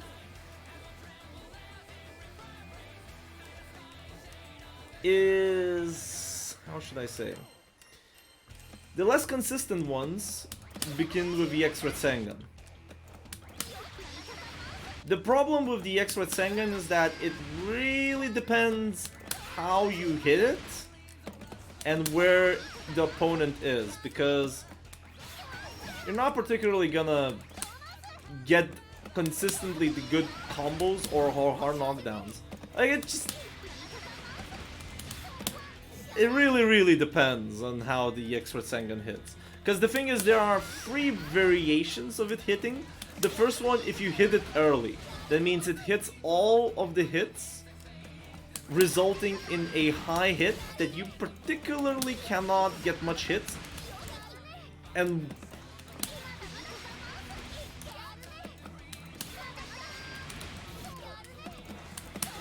like, I don't really like this.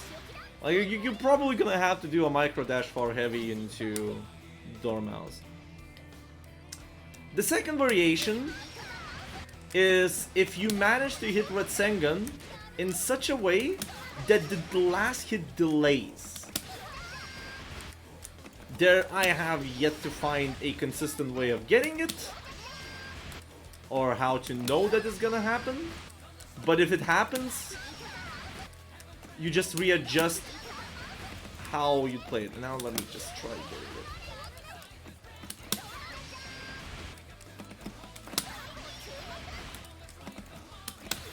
Usually it's, yeah, it happens if it like hits on more cross-up range. And a lot higher. Man, I'm I can't, like, this is how inconsistent to get this is. Like, the most consistent way I found it is if you get a counter hit 2H. It usually helps with the consistency, but it can have the same problems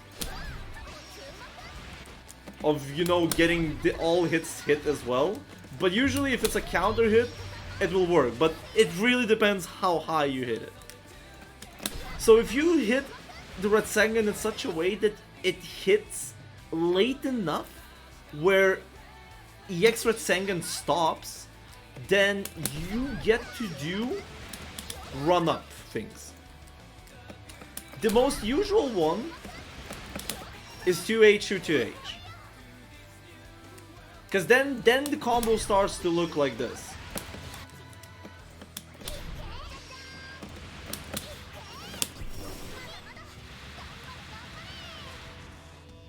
But otherwise, like, it's not really worth it. The last one is using the L trap on counter hits. It's a bit harder to get it, mostly because the trap itself does not have a lot of hit stun. And if you hit it too close, you're gonna probably hit it. Like, this is consistent enough. But the idea is that you do not use any cooldowns for it that way. There is also a method of option selecting your jump, anti-air, that if it's a non-counter hit, it will use the X-Red Sengan. But if it's a counter hit, it will get the trap going. The input for it is 2H forward EX H special and down special in a certain rhythm. Because you're basically covering the hit stop of the counter hit, and the buffer has a priority system for the specials. and the trap takes more priority over the Rasengan for whatever reason. So you can use that to your advantage if you really need to. My opinion, if you can, this is probably the best that you can get. It's consistent, it's damaging enough, or you go for Raging Strike, Raging Chain, and then do whatever you need to. Raging Strike, Raging Chain is also consistent enough. Whew. Corner. Now for corner, it is gonna be rough. I will probably throw a small link for this. And if it still stays, it'll probably be a very good option to have. And I'm gonna throw it in here. And I'm gonna throw it in here. This is Tiramisu's combo doc for Vikala. And it denotes all of the combos you can have with Vikala that are useful or optimal in a sense. But the general gist is that it has all of the item combos as well. There are two variations when you consider all of the combos in the corner in Granblue. The first one is your BMB to get some damage in or to do some option. The second one is super cash out, usually. So let's start with itemless. The idea in the corner, how you do the combos in general, is you're gonna be spending EX Rasengan regardless, unless you don't have it. Because now you're gonna be starting to think in how many launches I can work with. The main goal in Vikala combos is to get a high enough bounce or a 2-2H hit to link in things that are needed for you. So for itemless, for instance, EX Rasengan is useful to use early on because most of Vikala combos take so long that the cooldown is gonna return. So for instance, a BNB version, because if you have, this is by the way, if you have 50 bar. If you have 50 bar, you kinda want to do this. It's EX Rasengan, 2M, Cannon, 2U, EX Dormouse, trapped into 2-1 for you. Even if the 2-1 for you that will not do maximum damage because of the cooldown, using it outside of the cooldown, it results in basically a hard knockdown here. And you kinda want that hard knockdown. Because you can start doing things like... Oops.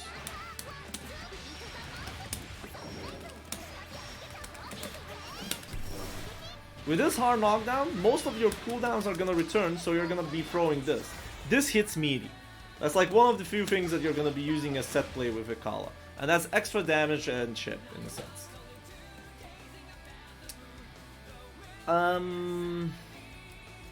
For super cash out, the itemless version is similar in up till the cannon. You get 2U, 2 Raging Strike, and then after hitting to 2-2H, instead of going for the 2-1 for you, you go for a super.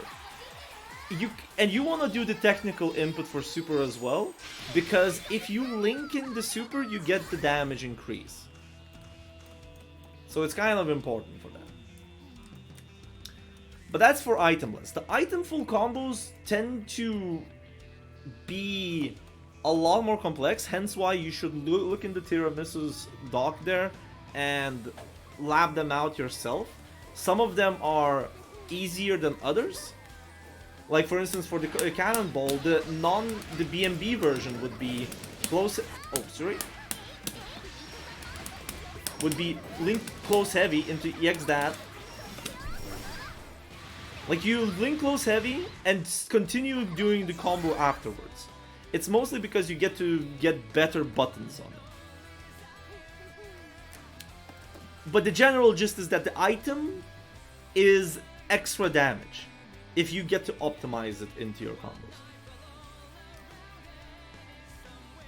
Also, there's one more thing I forgot to tell in the combo section of mid-screen, is that due to the BMB into EX cannons, you can always substitute it with a super. Regardless with super, they will always animate. So it is a good way to cash out damage as well.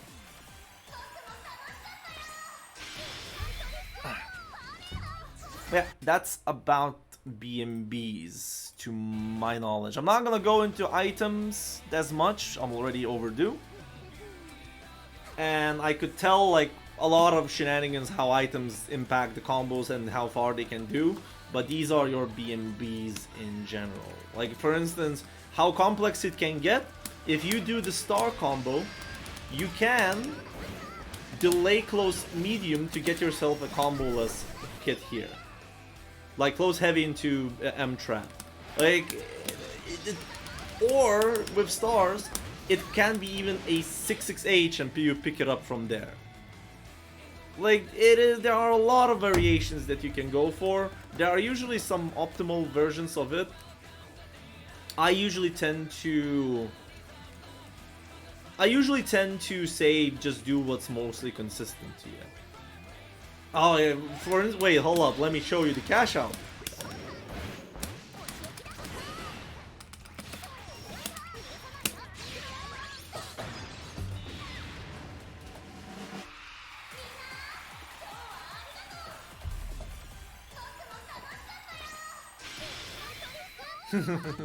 Like, it can get complex with a lot of delays and shenanigans.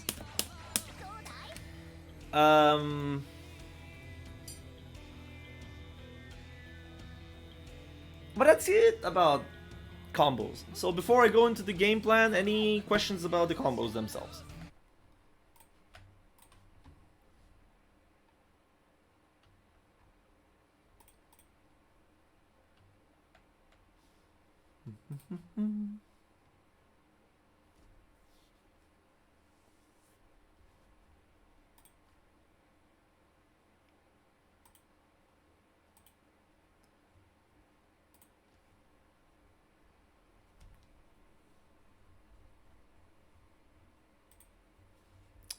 If there's nothing, I will go into her game plan. Oh boy. Okay.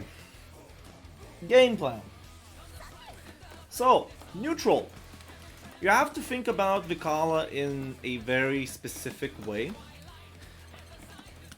Some people would say she just wants to be tricksters and throw as many items as you want. Some say that you can play keep out with traps and whatnot, with dormouse. Some say you can play some infinite pressure shenanigans if really needed be. All of them are correct. Thing is, you have to remember that she does not excel in none of these, but she's capable of doing all of these. Hence why you have to think about her as either as a jack of all trades, or you need to start thinking in a way of the match rhythm. You start playing safe, getting to zone by cycling your items to get yourself the lucky items to go. When you get yourself a lucky item while doing the zoning, while throwing and whatnot, that's when you start going into pressure. You can also force the same thing with Q2H by forcing the RPS. The idea is that your idea is to zone and get yourself in the position where you can annoy them. That's the whole shtick. You're playing a 1000 cuts game, your goal is to force people into answering your options in any given position of the game. Let it be in pressure, let it be in neutral, let it be on defense as well.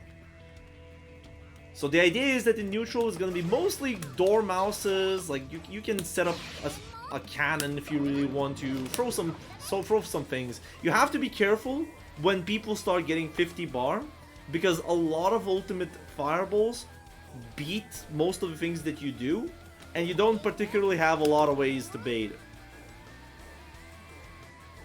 Like the best one is if you have a position where you can use the cannons, you can cancel the item by itself. Other than that, when you see that the opponent is starting to deal with it and gets into a dangerous position when they're gonna attempt to deal with it, for roll, with jump-ins, with 6XL, you start your pressure on your own. 6XL, Farlight, or you backdash and make them think about it more.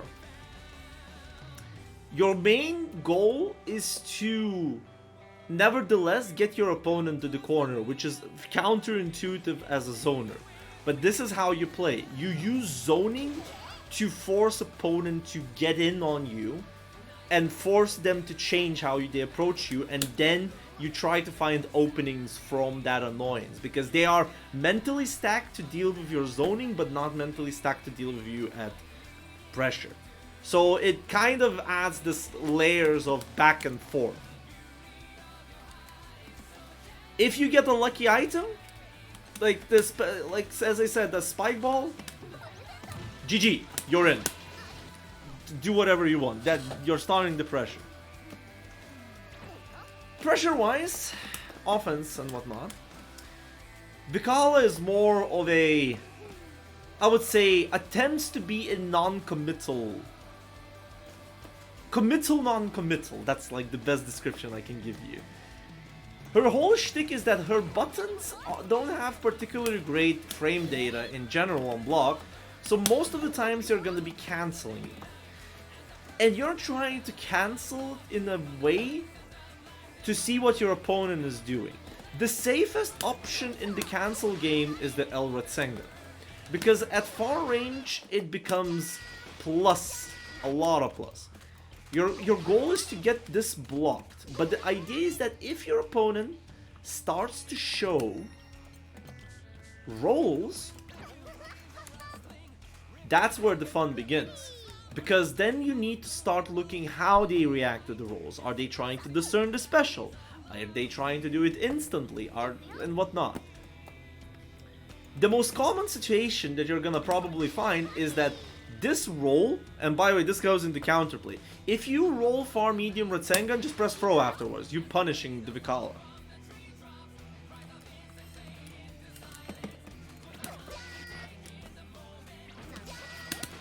Most of the times. Like for instance, very case is like this range.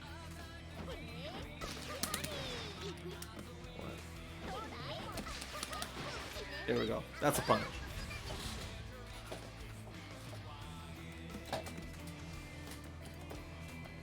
But other than that, when the rolls start to happen, that's where you start to shift around what you cancel into.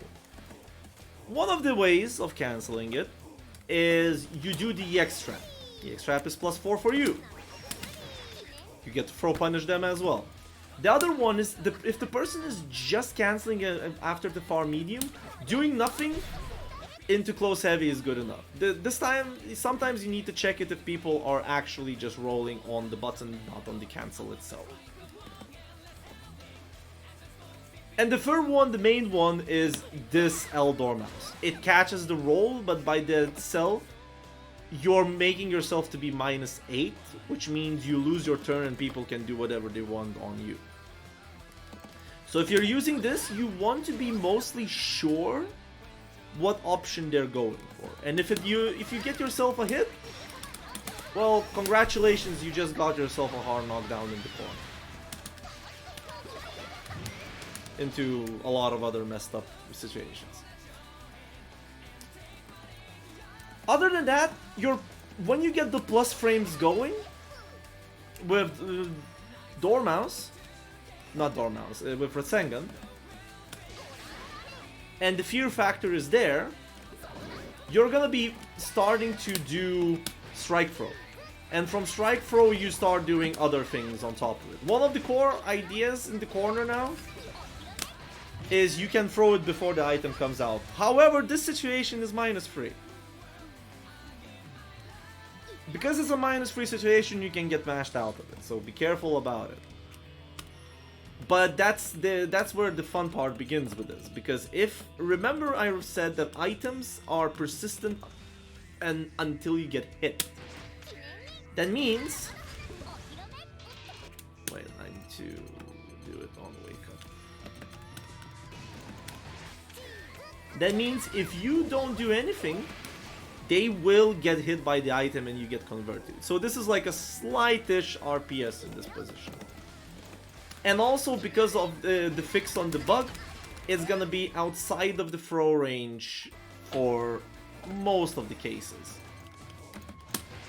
Because before it was. Oops.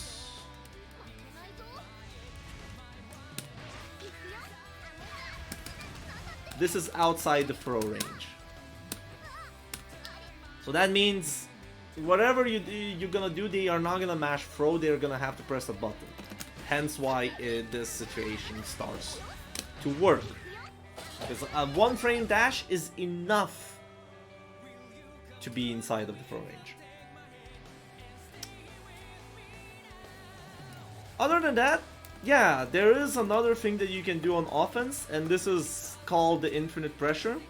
Alright, there's one more thing that you can do against rolls in general. If you have a lucky item,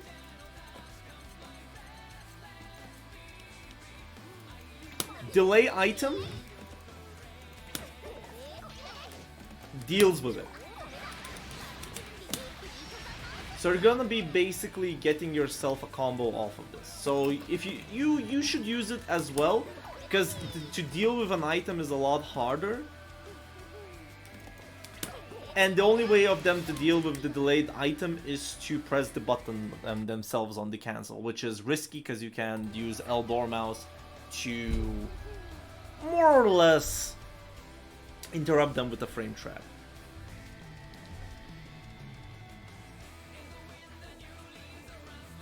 Alright, that's it with it. There's now the last thing I'm gonna go on offense is her infamous infinite pressure. So there is a case where Vikala can do this. Far heavy at Elred Sengun range is heavily plus. It can be to some ludicrous levels of plus. Depends on where you hit it.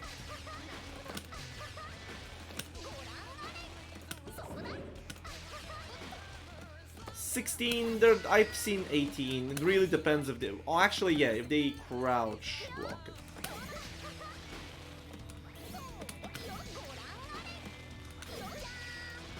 Yeah, 18 if they crouch block it because of the extended blocking her box in general.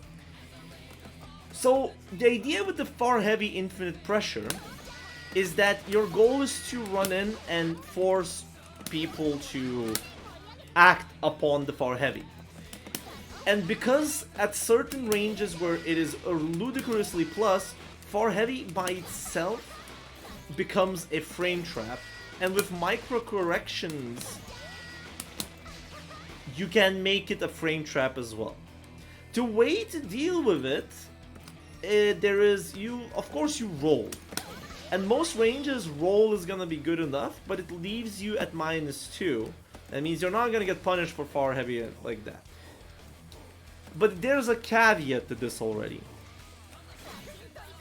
I implore you to look at the far heavy animation itself.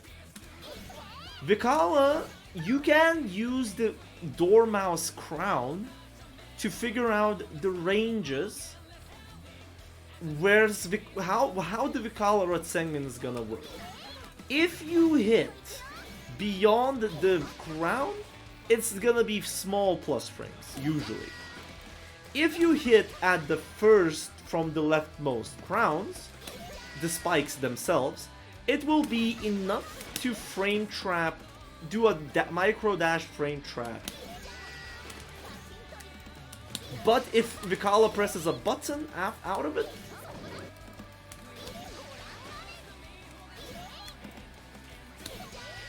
far heavy is gonna whip. That means that's why you need a dash micro adjustment. Now the funniest part is that if the Dormouse hits at the middle spike, it is the maximum amount of plus frames you're gonna get. Most of the time. From 13 to 18, depending where. Hell, 19, whoa. But now here's the caveat. all of these that I've showed, even at the long ranges, oh, we're gonna get to that.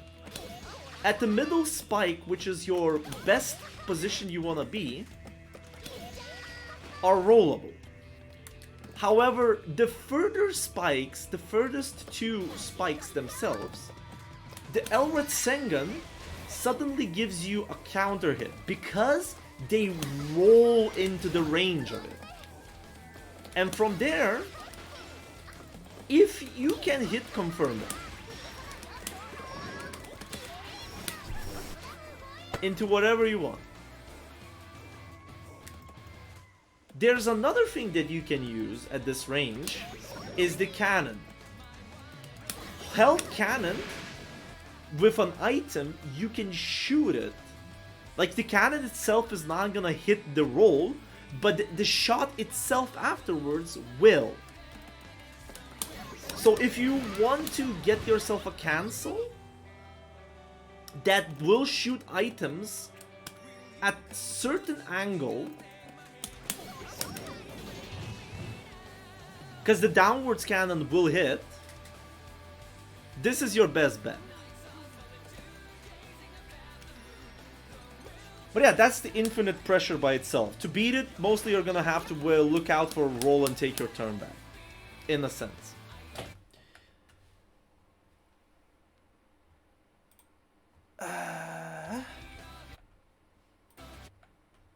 What else? Defense. Right.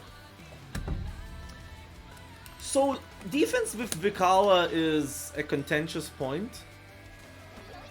Mostly because you're gonna be defending with far light. Your defensive prowess is gonna mostly be if people are trying to stagger situations on you, you're gonna probably defend yourself with a far light raging strike. Or this. On counter hit, you get yourself the 2U EX Rasengan connects.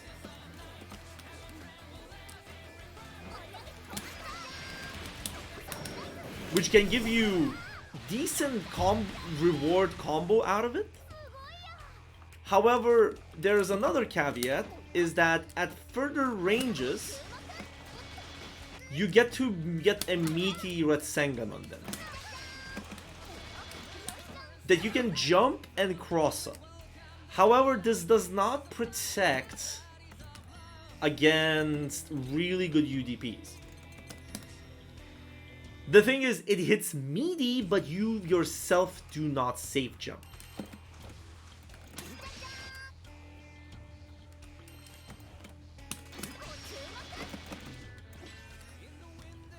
Right, hold on, let me do this.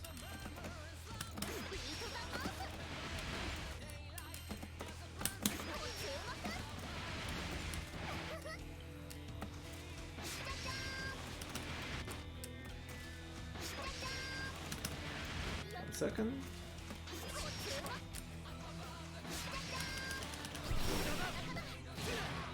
Yes, because the thing is, you're only playing with the roll that they are gonna get hit by the meaty. People can also roll it if I remember. No, you can't. It hits too low. Yay! I did not have this section. But the thing is, people can still reversal. And it's annoying when that happens. Because it's not real. But it is one of the best ways for you to get out of the corner. So this is gonna be something that you're gonna be looking out for. Lastly, it's gonna be blocking, BCing. Vikala is fast enough to get the counter hit BC side switch. So you should be using that a lot. Like for instance... Let me simulate this.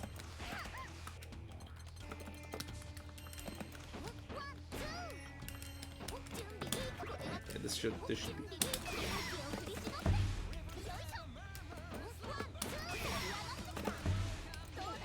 Yeah, this say save jumps, and you can use it to your advantage. It's a really good option to get out of it. You wanna fish for BCs like that. Another option that you can do defensively is to 2M into EX Sengen. It is really good if the opponent is not expecting it, because you get a lot of plus frames off of it.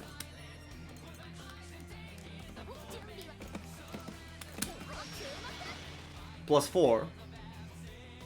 And you just get yourself some space. On hit, it's a combo.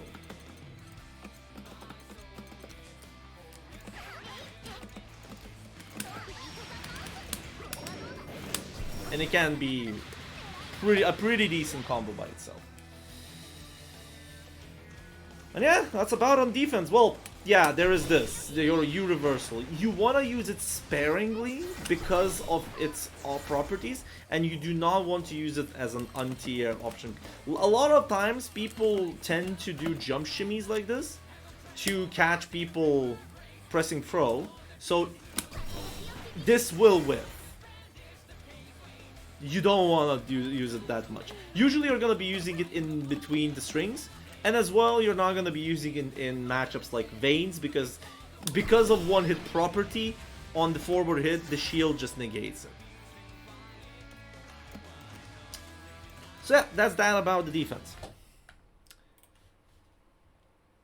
With it, I think I can just go straight into counterplay and finish the whole thing there.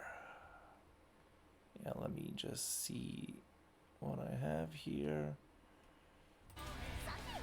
So counterplay ideas is Dormouse, you need to quite literally think a bit differently than it is with Vikala.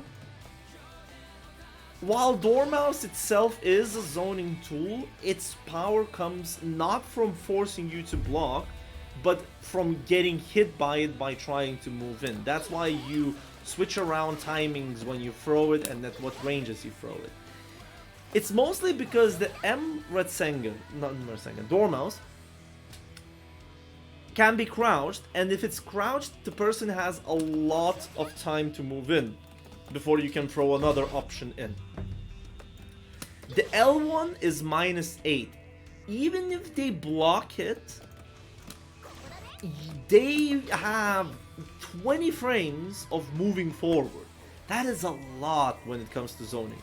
So the idea is that you want to block the L Dormouse as many times as possible from further ranges, and then get to the range where it's dangerous for Vikala to throw it.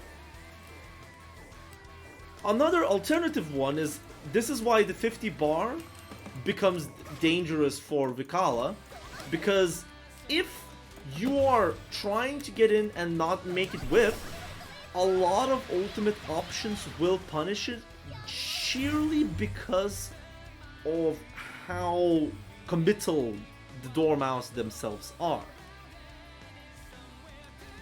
Same goes to hide Dormouse as well. You can crouch and punish it, and in surprisingly a lot of ranges, if you have this kind of option.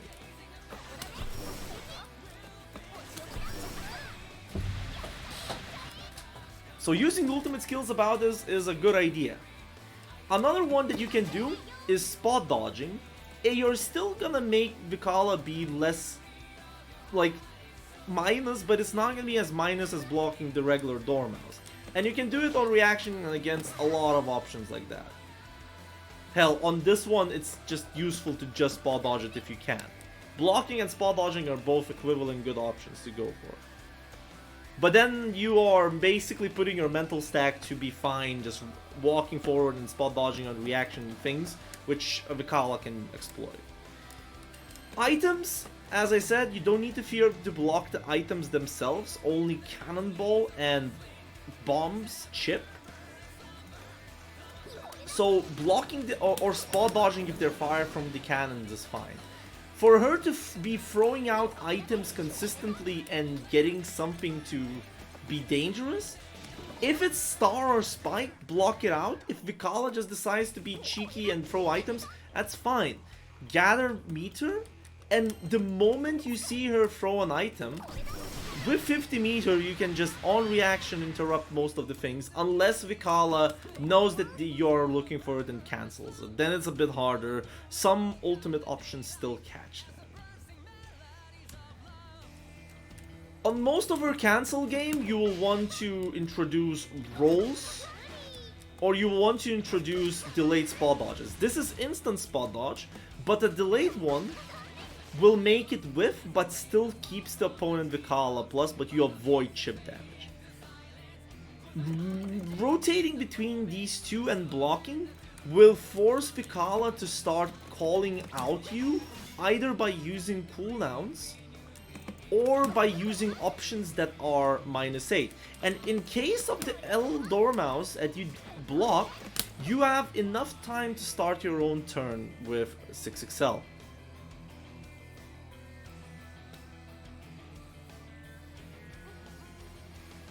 And what else? With traps, if there's a Vikala that uses a lot of traps in neutral, you can safely, most of the time, clear those traps.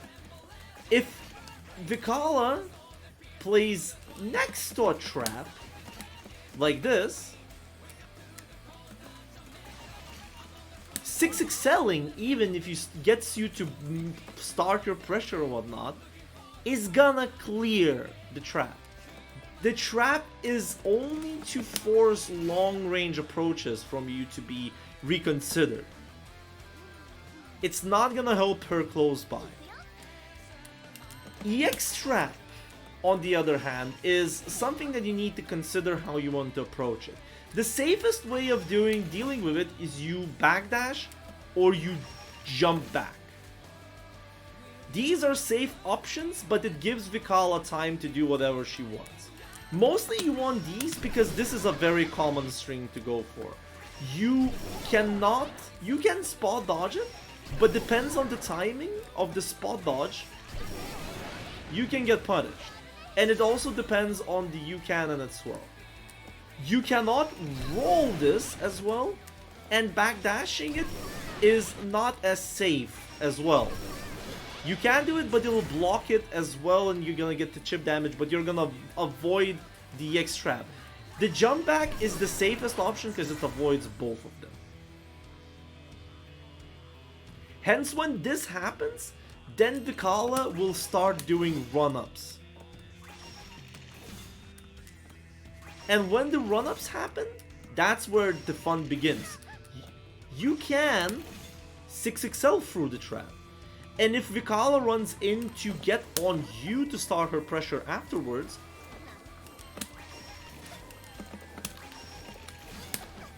like this,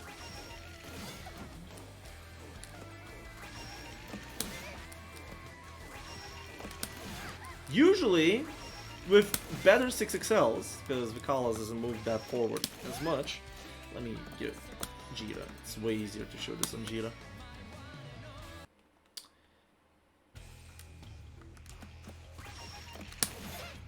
You can 6XL back and take your turn back, because then Vikala will be forced to start playing at the range. Like, it's in a rock, paper, scissors situation where you have to figure what Vikala wants to achieve. But the back jump is gonna be always the safest option. You lose some space, but Vikala cannot really do much about it.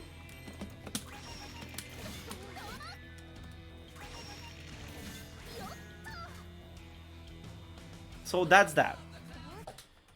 And with it, I think I'm done with the counterplay as well.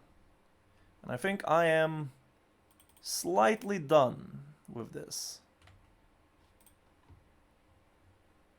Wow, I've managed to talk a bit less, but I did not delve into tangents as much. Whippy. Alright, are there any questions?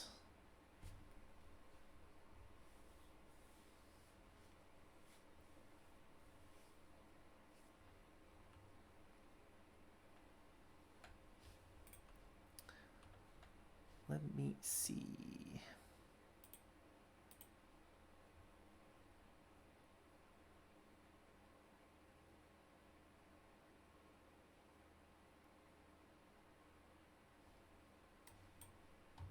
if there are no questions, this is gonna be recorded in a VOD, and you can ask those questions at me at any time. I did not go into item combos because it will become a bit more complex than the Crash Course needs to be, but it's good enough to understand how to play Vikala by herself. Other than that, I will close this VOD, and I hope we will see you a bit later. Let me just, while this VOD is gonna be still running, I'm gonna send to Nayu, because Duncan Yips is happening right now.